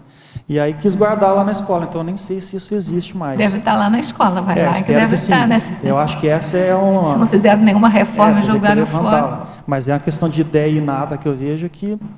Eu não sei porque que eu resolvi escrever um livro, né? Eu quis escrever e fazer os desenhos e fazer um livro, né? E aquilo eu acho que tem mais a ver com essa questão da ideia inata mesmo em relação à escrita. Você pelo menos assinou o livro, né? Eu espero que sim, né? Porque senão, se bem que na próxima vez você tem outro livro. Acho que sim, livro, provavelmente na capa deve estar o nome, né? Não é possível, eu não me lembro mesmo. Vamos então, gente, mais uma teletertuliana aqui. Na teoriologia... Outra coisa que a Stefana está lembrando é a questão de facilidade para escrever sem ter estudado linguística, estudado letras, né? Ter entrado por essa linha, gostar de escrever, né? Acho que isso aí tem a ver com ideia inata também. Na teoriologia, página 22, pode explanar a teoria das cláusulas pétreas? A cláusula pétrea é aquela ideia de que você tem uma proex e que essa proex ela tem determinadas cláusulas que são pétreas porque é como se elas fossem obrigatórias de você cumprir. E aí a autoconvicção proexológica, eu vejo que, como ela tem a ver com essa linha principal, veio principal que a pessoa veio para cumprir, então ela tem relação, na minha opinião, com certeza, ela é uma cláusula pétrea na proex da pessoa, por isso que aquilo vem como uma autoconvicção mais forte. E aí, provavelmente, vão ocorrer coisas nesse caminhar aí que vão permear essa linha aí e outras coisas que a pessoa venha a fazer. Mas a questão da cláusula pétrea seria isso, né? A existência de determinadas cláusulas na proex que a pessoa definiu lá na intermissão, que são obrigatórias a pessoa cumprir. Se você não cumprir aquelas cláusulas, você não será completista, né? Mas se ela quiser aprofundar ainda mais, ela pode procurar, que tem verbete da enciclopédia, cláusula pétrea. Na efeitologia, página 22, penúltima linha, favor explanar sobre o efeito das ideias intermissivas rememoradas na auto-incorruptibilidade. Eu acho que entra na mesma linha do que a gente discutiu aqui, que é... Por que você botou rememoradas? Pelo menos aqui está rememoradas. Rememoradas porque, vamos dizer assim... Como se fossem ativadas. Não, ativadas, mas... Se você está lembrando de alguma ideia intermissiva, de uma certa forma, você relembrou daquilo, admite, não deixa de ser uma retrocognição, né? Você rememorou aquilo. E na autoincorruptibilidade é porque, se você sabe, definiu aquelas questões intermissivas, e aí você vê aquilo dentro da proex e vê o que você tem para fazer, você ficar se corrompendo em relação àquilo que você tem para fazer, gera um antagonismo. Acho que até botei esse antagonismo aí também, da autoconvicção proexológica e a autoincorruptibilidade, se eu não me engano. Mas vamos dizer assim que o efeito seria dentro disso, né? Se você traz à memória as ideias intermissivas, e aquilo vem claro, vem forte, você vem aquilo como uma certeza daquela vivência, e aí vem a autoconvicção quanto ao que você tem para fazer nessa vida, essas diretrizes, ou pelo menos essa linha principal, essa cláusula pétrea principal, aí, vamos dizer, mega cláusula pétrea, né, que seria aquela principal, que no meu caso eu vejo que tem a ver com o processo da escrita, né? Você ficar se corrompendo, aí o negócio não gera esse antagonismo, uma coisa não coaduna com a outra.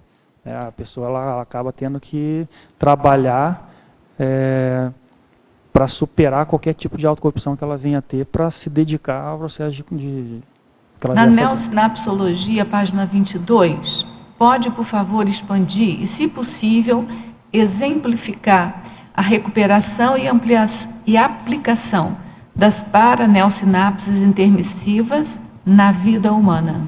Um exemplo é esse aí, que é um dos insights que eu vejo mais forte, né, de ideias, assim, e eu analisando sincronicidades, né, essas coisas, questões parapsíquicas, que é o processo de personalidade consecutiva, de já ter trabalhado com a escrita, mas isso ter sido qualificado em função das ideias intermissivas. né? Então, ou seja, se você abordava muito mais pelo aspecto emocional, a partir desses aportes intermissivos, voltados a processos de evolução, a questão da interassistencialidade, a questão da cosmoética, a existência de uma programação existencial, são paraneosinapses, né, porque são sinapses extrafísicas que você adquiriu na vivência do curso intermissivo, que você começou a ter uma visão das coisas, e aquilo vem agora você, renascendo aqui, você vai aplicar aquilo na vida humana. Então, por exemplo, vou passar a escrever numa linguagem que promova a ampliação da lucidez, da racionalidade, da assistencialidade, da cosmoética. Então, seria um exemplo aí dentro disso. No parágrafo Elementos, página 25, pode aprofundar o item 2, Auto Mater Pensene, a definição do próprio Mater Pensene, a síntese holobiográfica consciencial. Como fazer isso? Aí eu acho que tem que fazer um estudo bem amplo, né? A pessoa tem que começar a estudar tudo, igual a gente estava falando. Vai lá, desde a infância, as possíveis ideias inatas que vieram à tona, as tendências, os gostos, as predileções, aí pega infância, adolescência, adultidade, aí a pessoa vai analisando tudo. Vai analisar os grupos com os quais interagiu ao longo da vida, quais são aqueles grupos, ou qual grupo, de repente, que ela se afinizou mais, tem mais relação com ela, onde ela se sentiu melhor. Lógico que a gente está falando aqui de Mater Pensene, aí pode ser que a pessoa se sentiu melhor num grupo não muito evolutivo e cosmoético, mas isso já dá uma síntese do Mater Pensene da pessoa. Tá? Mas você pode analisar dentro do aspecto positivo. Aí se você está pensando na questão evolutiva, né? Então vai desde isso, aí você começar a pensar no Mega Trafor. Qual seria o seu Mega Trafor? Porque eu vejo que Mega Trafor e Mater Pensene estão intimamente relacionados. Aí você vai olhar essas singularidades que você apresenta, traços, forças, de repente aquilo que você tem que se destaca em relação às demais pessoas com quem você convive. Dentro da Conscienciologia, a gente tem algumas coisas que podem ajudar a pessoa também, que é o Conscienciobaia, a própria consciência terapia e o conscienciograma. Por exemplo, eu fiz um Conscienciobaia na época que eu estava ainda na OIC, que o pessoal começou a olhar e ficou claro que era essa questão mesmo da escrita intelectual e da escrita. E era o que chamava mais atenção. Não conseguiam ver outros trafores ali na hora, né? Então o negócio destacou, foi bem interessante a questão lá do Conscienciobaia. E, por outro lado, consegui ver as outras tendências também não muito boas, que também têm uma relação com a escrita. Por exemplo, tendência a diminuir, a ter pouca sociabilidade, tendência a ser mais introspectivo e falar menos. Não que isso seja ruim, né? Às vezes a pessoa fala demais, é mais extrovertida e só fala bobagem, né? Então, às vezes é melhor ficar quieto do que falar. Né? Não estou criticando isso também. Mas, assim, que a minha tendência é sempre ficar mais na minha, interagir pouco, se deixar... Todo excesso é ruim, né? Então, falar demais é ruim, ficar quieto demais também é ruim. Né? E isso é uma outra coisa, até pegando aí dentro do Mater Pensene, que é interessante, da ProEx, que quando eu comecei a me dedicar mais à escrita e sair de uma instituição para outra, fui para a Unescom, né, e me dedicar mais à escrita, espontaneamente eu comecei a fazer mais contatos, ter que falar mais, novas amizades, que na realidade são antigas amizades, mas o negócio veio ali, reencontrar. Não, pessoas que até você encontrava aqui, mas você não identificava tanto, e você começou a ver uma identificação maior, e aí tem um convívio social com essas pessoas. Então foi bem interessante. Mas vejo que o estudo do Mater Pensene, ele vai por tudo isso. Mas a base, eu diria, talvez estudar essas ideias inatas, e aí você vai nisso tudo que a gente estava falando, né? Desde a infância, lá, pegando gostos, tendências, diferenciais, singularidades, fazer um estudo dos trafores para ver qual que é o mega trafore, e daí você vai acabar conseguindo chegar no Mater Pensene. Eu ia pegar você como cobaia mesmo, não sei se você não quiser falar, mas assim, no caso da escrita, e você, César Iria Machado, a escrita é o Mater Pensene, e qual seria então o mega trafor da organização, da determinação, porque não necessariamente precisa ser o mesmo. Então você tem algum mega trafor que possibilita você a colocar na prática, a teatizar, né, o teu Mater Pensene. Você já pensou nisso? Ou você acha que o Mater Pensene coincide com o teu Mega Trafor e que os dois são da escrita. Eu acho que coincide, talvez o Mega Trafor esteja dentro da escrita, mas o Mater Pensene talvez seja alguma coisa mais detalhada. Por exemplo, não sei se é racionalidade, mas um feedback que eu recebi esses tempos, que eu achei interessante, é que a minha escrita, a pessoa ela lendo lá o livro, que aquilo fez ela pensar na vida dela e gerou recins. Então ela fala, você faz consciencioterapia na escrita. Tem a consciencioterapia lá no consultório e você faz consciencioterapia na escrita. Não sei se é por aí, entendeu? É uma tendência que eu tenho, mas aí pode ter influência da medicina também. Mas isso já, não tanto da consciencioterapia, porque antes de eu ir para o OIC, eu já gostava de escrever, estudar e escrever assim, que é dentro do aspecto conscienciométrico, de fazer essa análise conscienciométrica para chegar a diagnósticos. Então já tinha essa tendência aí, antes de passar pela OIC, e nem existia, acho que, Conscius naquela época, nem nada, e eu já estava estudando isso dentro do aspecto emocional, então eu queria destrinchar o aspecto emocional, pegando por mim mesmo, né, fazer a conscienciometria, e um projeto que eu tinha de livro na época era escrever um livro nessa linha, né, e acabou saindo esse e outras coisas hoje que até acho que vem dali. Então não sei se seria isso, entendeu, talvez se fosse especificar mais. Esse seria o quê? Você acha que essa questão do autodiagnóstico seria o seu Mater Pensene ou o seu Mega Trafor? Então, talvez o que eu pensaria é que isso poderia ser o Mater Pensene, né? É porque é confuso, mas né? Mater Pensene e Mega Trafor é bem confuso. Por isso que eu acho, as duas coisas elas se confundem. Elas se confundem um pouco. Elas se confundem. Porque o Mega Trafor é aquela habilidade que você tem de uma é maneira tranquila, já dominada, aquilo sem fazer natural. careta, como diz o professor. Exatamente. Às vezes a pessoa pergunta, o que eu posso fazer para escrever, conseguir sentar e escrever? Aí eu fico pensando, falei, o que a pessoa pode fazer? Porque eu não tenho isso, entendeu? Se eu sento ali e tal, o negócio vem e eu escrevo, né? O negócio flui, né? Não preciso ficar tendo uma preparação. Tem uma certa organização para isso que eu defino lá. Eu não tenho assim como escrever todos os dias, mas eu tenho uns horários que eu defini e aí eu consigo fazer aquilo acontecer, que eu acho que tem a ver com organização aí. Mas eu não diria que organização, de uma maneira geral, fosse o seu Mega Trafor. Mega Trafor, entendeu? Porque, assim, em termos teóricos, né, é bem diferente. O Mater Pensene é aquele Pensene mãe, é o seu mecanismo de pensamento, de Pensene, de pensenidade, que está sempre presente, que está dirigindo a tua vida. Isso é o Mater Pensene. O Mega Trafor é aquela habilidade que você tem, prática, né? Sei lá, pode ser até da memória implícita, né, que vem aquilo automático. De memória implícita, quer dizer, para a memória implícita, né, que aquilo vem de outras vidas. E aquilo você faz automaticamente, com maior naturalidade, aquilo ali. É óbvio que quando as duas coisas convergem, é maravilhoso, né? Mas... É uma coisa que eu tenho uma capacidade grande, né, pegando o que você falou, é na hora que senta para escrever, aí vamos supor que seja, defina isso como Mega Trafor a escrita, né? A escrita em si, né? O ato de escrever e tal, e você conseguir fazer aquilo... A comunicabilidade, talvez. A comunicabilidade através da escrita. É. A comunicabilidade oral não é o meu Trafor. A grafocomunicabilidade. Mas a escrita, sim. E uma coisa que me chama a atenção é essa questão da pessoa pegar o texto e falar que aquilo faz ela refletir, reavaliar coisas e tal, e ter um aspecto de reciclagem, né, que mexe, né? Mexe com a pessoa em termos dela pensar nisso. Então, eu diria... E uma capacidade que tem, isso eu diria que pode ser algo que, não sei se é um Mega Trafor, ou se é um Trafor também, né?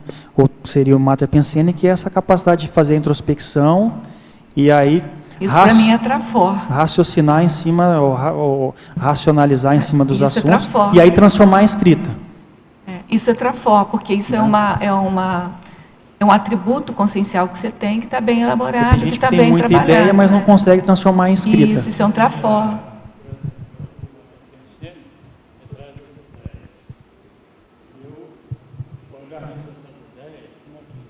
Não, assim, a gente está meio que discutindo aqui junto, mas assim, o Mater Pensene é como se fosse o seu sistema de pensenização, master, né? É o pensamento mãe. E o Mega Trafor é aquilo que são aqueles atributos. O Mega Trafor são aqueles atributos conscienciais que você tem, já dominados, que possibilitam colocar aquela ideia no papel. Microfone, fala. Isso, você vai pegando as ideias. Mas não é, assim, o Mater Pensene não é uma ideia. É um conjunto, né? É o seu processamento íntimo pensênico, né? Fala no microfone, fala no microfone. Tá ligado, vai. Eu estou querendo entender, o Mater Pensene é onde nascem as ideias. O que eu vejo assim que eu acho que o que eu botaria assim é que como o Mater Pensene ele é como se fosse tem o holopensene da pessoa, mas é aquilo que é o principal que sintetiza aquilo. Sim, mas tem o genopensene, que são tem essas. a ver com a ficha da pessoa. Peraí, gente, tem o genopensene, que esse genopensene é que são as ideias inatas, da onde vêm as ideias. Mater Pensene é aquele master, aquele que domina a tua vida, que comanda a tua vida. Centraliza o modo de funcionar da pessoa. É o modo de funcionar. Não tem essa psicologia comportamental que fala de esquema. Assim, eu entendo que o Mater Pensene é um esquema de pensamento. Por isso que eu pego que o meu é dentro desse... Não é uma ideia, é um teu esquema, sim. é aquilo que você está focado. Por exemplo, o dele eu acho que é escrita. O outro pode ser assistência, que só pensa naquilo. Entendeu? Você fala o Mater Pensene. O Mater Pensene. Agora, o que é o mega atributo? São aqueles atributos, o Mater Pensene que eu estou falando, que eu penso que o seu seja escrita, o outro seja um outro Mater Pensene. O Mater Pensene o Mater Pensene dele, do César, não poderia ser assistencial? Ele tem um Mater Mas assistencial é guarda-chuva, né? Todo mundo aqui vai ter escrita. O Mater Pensene é o guarda-chuva dele. Não, mas o guarda-chuva dele, que eu acho que é a escrita, é por onde ele sempre processa. Ele sempre a expressão é isso, a manifestação dele básica é através da escrita. Eu acho que eu concordaria, porque na realidade...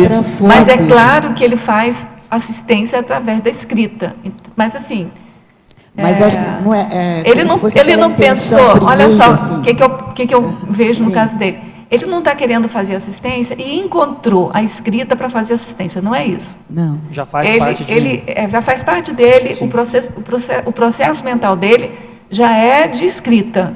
E aí, na escrita, ao ter lucidez da consciência, da evolução, ele faz assistência. Então, eu acho que o pano de fundo de todos nós aqui é assistência. Sabendo fazer ou não, a gente quer fazer assistência. Né? Tanto é que a questão do Mega Trafor, né? Esse verbete mesmo, ele pensou... A gente estava no Paraguai quando ele começou a fazer esse verbete. Estava conversando no meio do Paraguai. Aí ele, nossa, tá vindo as ideias, preciso de não tinha papel, tinha caneta, não tinha papel. Aí a gente pediu guardanapo numa loja lá, ele começou a escrever as ideias.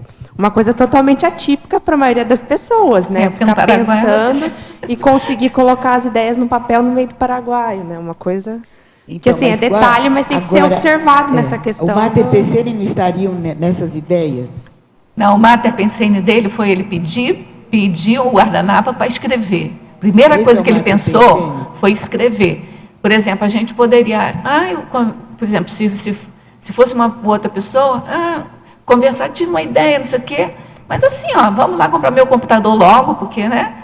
Entendeu? Não, a primeira coisa que ele fez, veio a ideia. A ideia pode ser uma intuição, pode ser um sopro, né, do amparador, pode ser alguma... Pode ser qualquer uma telepatia, qualquer um fenômeno. Mas assim, o Mater Pensene dele é da escrita. Então, quando ele veio a ideia, o que ele fez? Foi escrever. Ele parou tudo para escrever. Entendeu? Então, isso é o Mater Pensene. Está ligado com a escrita. Qualquer coisa que aconteça com ele, ele para escrever. Talvez o Mega Trafor seja, que eu fiquei pensando, né, nas coisas aqui, é justamente conseguir transformar isso daí em texto. Por isso que eu acho que é a comunicabilidade. Grafo-comunicabilidade. Grafo-comunicabilidade. Só uma questão. Interessante. Né? Só me ajudando a definir mais as coisas. Sim. Mas na hora que você tem a escrita, né, talvez uma pergunta para refletir a respeito, né? A escrita está a serviço de quê, né? Eu penso que talvez o Mater Pensene possa ter a ver com essa pergunta, né? Que aí talvez ele possa avaliar melhor, né? Algo interessante sobre a escrita, né? Que o ser humano domesticou as línguas, né? Através da escrita. Acho que é isso. E hoje muita gente está matando a língua. Não sabe escrever, consequentemente não vai saber se expressar. Não vai saber passar ideias básicas, quer dizer, a mínima ideia a pessoa não consegue passar porque ela perdeu a escrita também. É um negócio sério, né? Isso aí, o que está acontecendo hoje. Quem viver, viverá, como diz o professor Flávio. Aí o pessoal, os caras estão inventando uma outra língua aí, que eu não sei que língua é essa. Internetês. Ah, do smartphone? Internetês. WhatsAppês. WhatsAppês.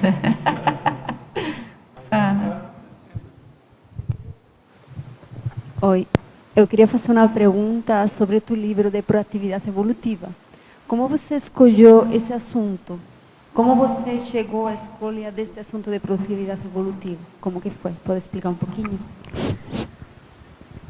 Então, a escolha do tema, na realidade, foi na época que eu entrei na OEC, aí você faz o curso de formação lá na OEC, para se tornar consciência terapeuta, em 2006.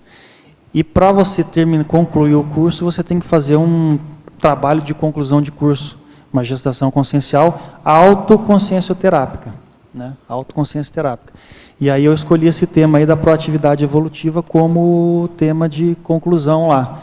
Terminando o curso, eu tinha um material lá de umas 30 páginas, mais ou menos, falei, pô, vou continuar isso aqui, vou transformar num livro, né? E aí eu fui escrevendo e aí é o que chegou nisso. E a história do livro é justamente esse contraponto entre você se sentir acomodado ou em subnível evolutivo e buscar ser mais proativo em relação à evolução pessoal, né? E a consequência disso, dentro, você está num grupo, a evolução grupal também. Mas a escolha foi assim, foi dentro lá da OEC, na época que eu entrei, fazer a formação, aí tinha que fazer esse processo aí. É um dos negócios, bueno, dos teus tratores, proatividade evolutiva, ele se poderia considerar como um dos trafores de você? Não, esse aí não é o meu trafor, por isso que eu resolvi estudar a fundo e escrever sobre ele. Né? Na realidade, quando eu comecei a estudar, eu me senti acomodado em uma série de coisas, né? Tanto profissional, então, por exemplo, profissional, eu trabalhava, tudo bem que isso tem muito a ver com as minhas tendências também, que eu já percebi, que pode ter relação com o passado lá, que é eu ter entrado na medicina preventiva e social, trabalhar com o programa de saúde da família e trabalhar mais com saúde pública. Eu acho que isso tem a ver com aspectos sociais lá dos séculos, lá das, né, 19 lá. Né, essa é uma das tendências que eu vejo. Mas eu entrei muito nisso. Só que você trabalhar em posto de saúde, atenção primária, a tendência de você se acomodar é muito forte. E aí chegou uma hora que eu não aguentava mais. Eu fiz toda uma renovação, tanto que hoje eu trabalho em UTI, que é quase como o oposto, assim, né? Terapia intensiva, adrenalina direto, e você está sempre em uma intercorrência, tem que estar de olho, tem que estar vendo isso e aquilo. Então, foi uma renovação, e por aí vai, né? Questão financeira, e afetiva, e muitas outras coisas aí que eu fui reciclando e renovando nesse meio tempo. Então, eu vejo que a proatividade é uma coisa que eu busco, e eu vejo que agora, entrando nessa linha maior, está melhorando ainda mais essa questão, porque aí você tem que ficar o tempo todo, estou tendo que mexer em outras coisas que deixasse, igual eu falei aqui, processo de interação, de comunicação oral, de sociabilidade, outras coisas que, por mim, eu ficaria acomodado ali e eu estou tendo que mexer mais, então isso acaba... Tem a pergunta dela e tem mais duas perguntas aqui, a gente tem que... Aqui, com relação ali ao sair do comodismo, né? Eu sempre fui uma pessoa de sempre ir correr atrás, né, do que eu sempre fui buscando. E eu sinto assim que, por mais que eu vou atrás, que eu queira fazer as coisas, eu sinto que eu não, como que eu vou dizer assim, tá sempre faltando, sabe? Não cheguei assim a uma conclusão. E no caso aqui que eu também tenho bipolar, daí quando me dá o surto, daí vem essa questão de essas cobranças aí, daí fica com baixa estima, essas coisas, sabe?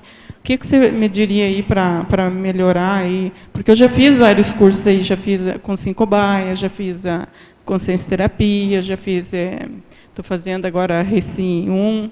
Então, eu sempre estou buscando não só na Conscienciologia, mas fora, né? Fiz faculdade e tal. E o que você me diria, assim, você com a tua experiência aí? Não, a primeira coisa que tem que ver é, você poderia, antes de analisar, né, a base da insatisfação que você tem, se você já tem aí uma questão de uma doença comprovada, né, a medicação, né, essa adaptação com medicação, a medicação ideal para você, porque tem tipos diferentes, né, e tudo isso. Essa seria uma primeira coisa para você conseguir fazer uma estabilização do humor. Que às vezes a pessoa ela pensa assim, tem um problema lá, um diagnóstico, e isso é da psiquiatria, e as pessoas vão ficar falando que eu sou doido. Então, não sei se for o seu caso, você tem um estigma, já liberou isso aí, né? Porque às vezes a pessoa ela fica, não vou tomar remédio porque esse é um estigma e tal. Mas se tem um aspecto bioquímico, né, aquilo vai equilibrar, então vale a pena, porque a partir do momento que você equilibrou isso, fazendo o medicamento, a dose correta, etc., aí você vai conseguir começar a pensar sobre as causas da sua insatisfação, né? Ainda mesmo você buscando as coisas, mas está vendo que ainda está insatisfeita e tem a impressão que não encontrou realmente o que você tem para fazer, com mais racionalidade, né? E, eu não sei, a gente abordou uma série de coisas aqui, né? Fala no microfone, por favor.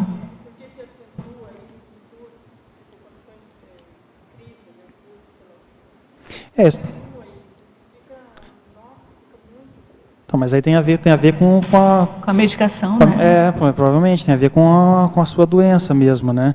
É lógico que igual a Stefana falando, pode ser que tenha assédio no meio, pode ser, de repente você vai ter que melhorar o processo de trabalho com as suas energias, não sei se você tem uma regularidade com isso ou não, né? De autodefesa energética, isso pode te ajudar na autodefesa em relação a isso, em relação às energias dos ambientes. Porque se você tem essa tendência, pode ser que você entre nos ambientes, se a energia ali não está boa, aquilo repercute nas suas energias, dá um reflexo, e como você já tem essa tendência, essa instabilidade no humor, aquilo acabar vindo à tona, pode ser uma das causas, né? E principalmente a tendência que eu vejo muito é que se a pessoa tem tendência à depressão, distimia, ou nesse caso do bipolar, essa fase depressiva, não sei se é nessas fases que você sente mais isso, né? Geralmente tem por trás disso um aspecto de autovitimização.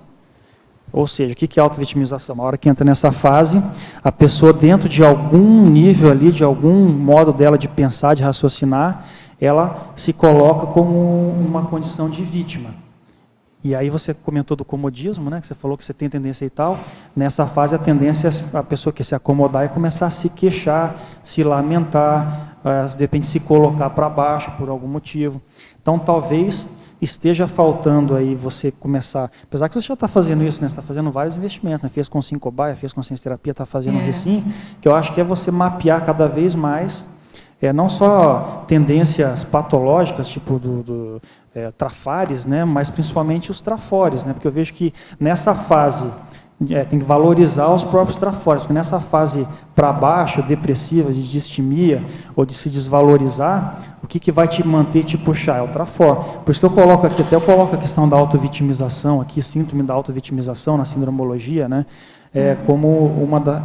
E a antivitimização, como seria, vamos dizer assim, um processo a ser buscado pela pessoa, né, dentro dessa questão aqui dessa estabilização e, consequentemente, conseguir, se vê que está entrando nessa tendência para baixo, você tem aqueles trafores seus, e principalmente o mega trafor, né? Isso. Que lista esses trafores, quando tu começar a perceber que está entrando, vai lendo.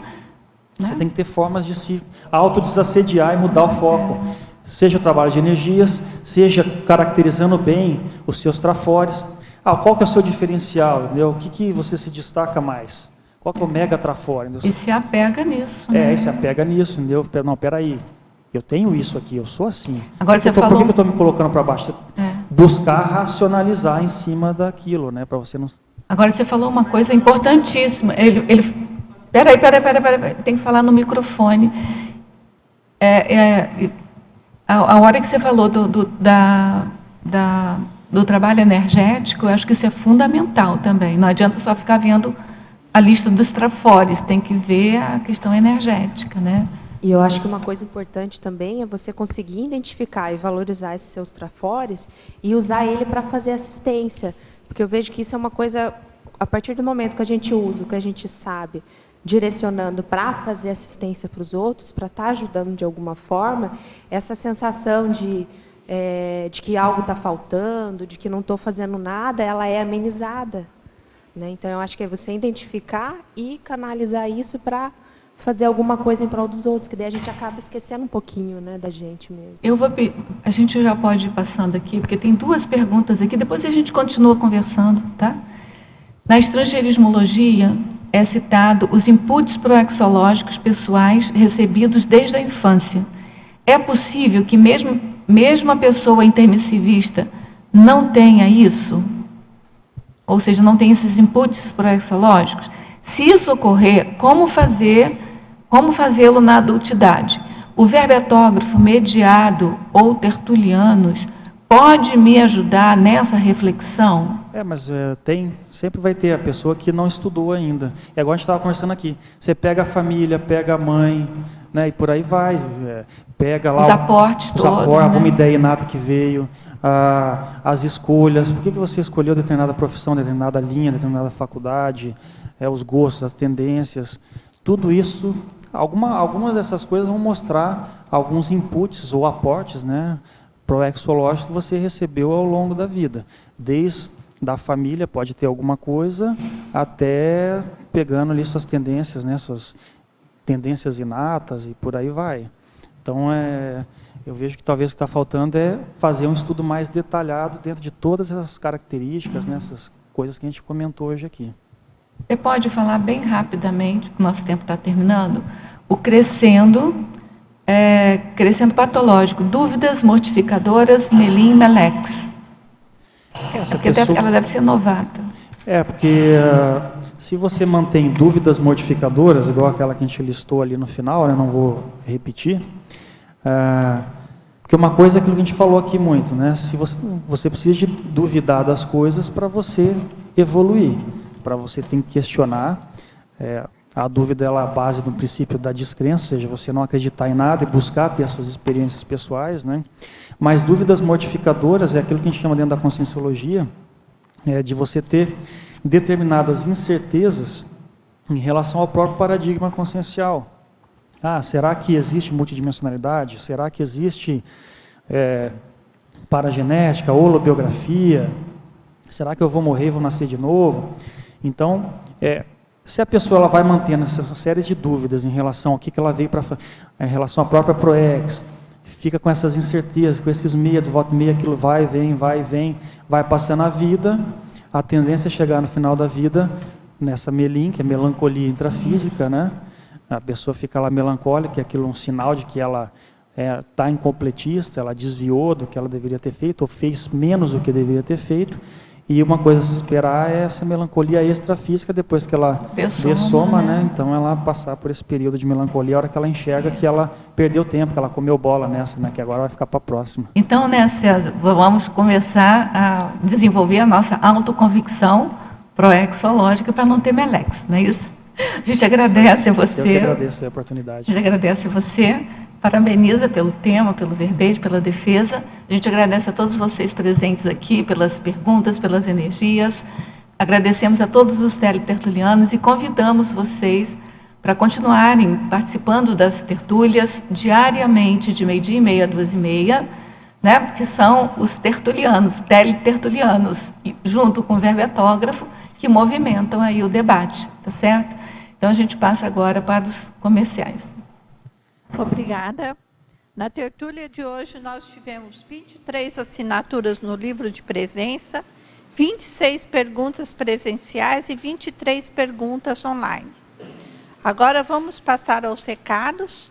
Primeiro, a Pilar vai trazer um convite para o debate no CAEC, que é início e manutenção da TENEPS, e o Cláudio vai falar sobre o curso EAD Verbetografia. Boa tarde. O CAEC estará patrocinando, em parceria com a Pré-IC TENEPS, o debate de amanhã, domingo, dia 8, às 15 horas, no salão anexo ao restaurante, sobre o início e manutenção da TENEPS. Então, todos aqueles que estiverem interessados em iniciar a TENEPS, ou já mantém a sua TENEPS, venha colaborar conosco, cooperando com suas ideias e experiências para o desenvolvimento dessa troca de ideias também sobre a TENEPS. Muito obrigada. Boa tarde. Eu venho convidar vocês, em nome da Enciclosapiens, que foi a IC criada, Instituição Conscienciocêntrica criada, para acolher os verbetógrafos interessados em participar da Enciclopédia da Conscienciologia, auxiliando na adequação do confort da Enciclopédia da Conscienciologia organizada e criada pelo professor Valdo Vieira. Esse curso, o programa Verbetografia, ele é coordenado pela professora Rosa Nader, que hoje ancorou a tertúlia, e ele vai ter 2 turmas esse ano. É um curso EAD, que começa agora no final de fevereiro, e outra turma em agosto. O curso tem um formato de aulas gravadas, e em vários módulos, seguindo as sessões da Conscienciologia, as sessões da enciclopédia.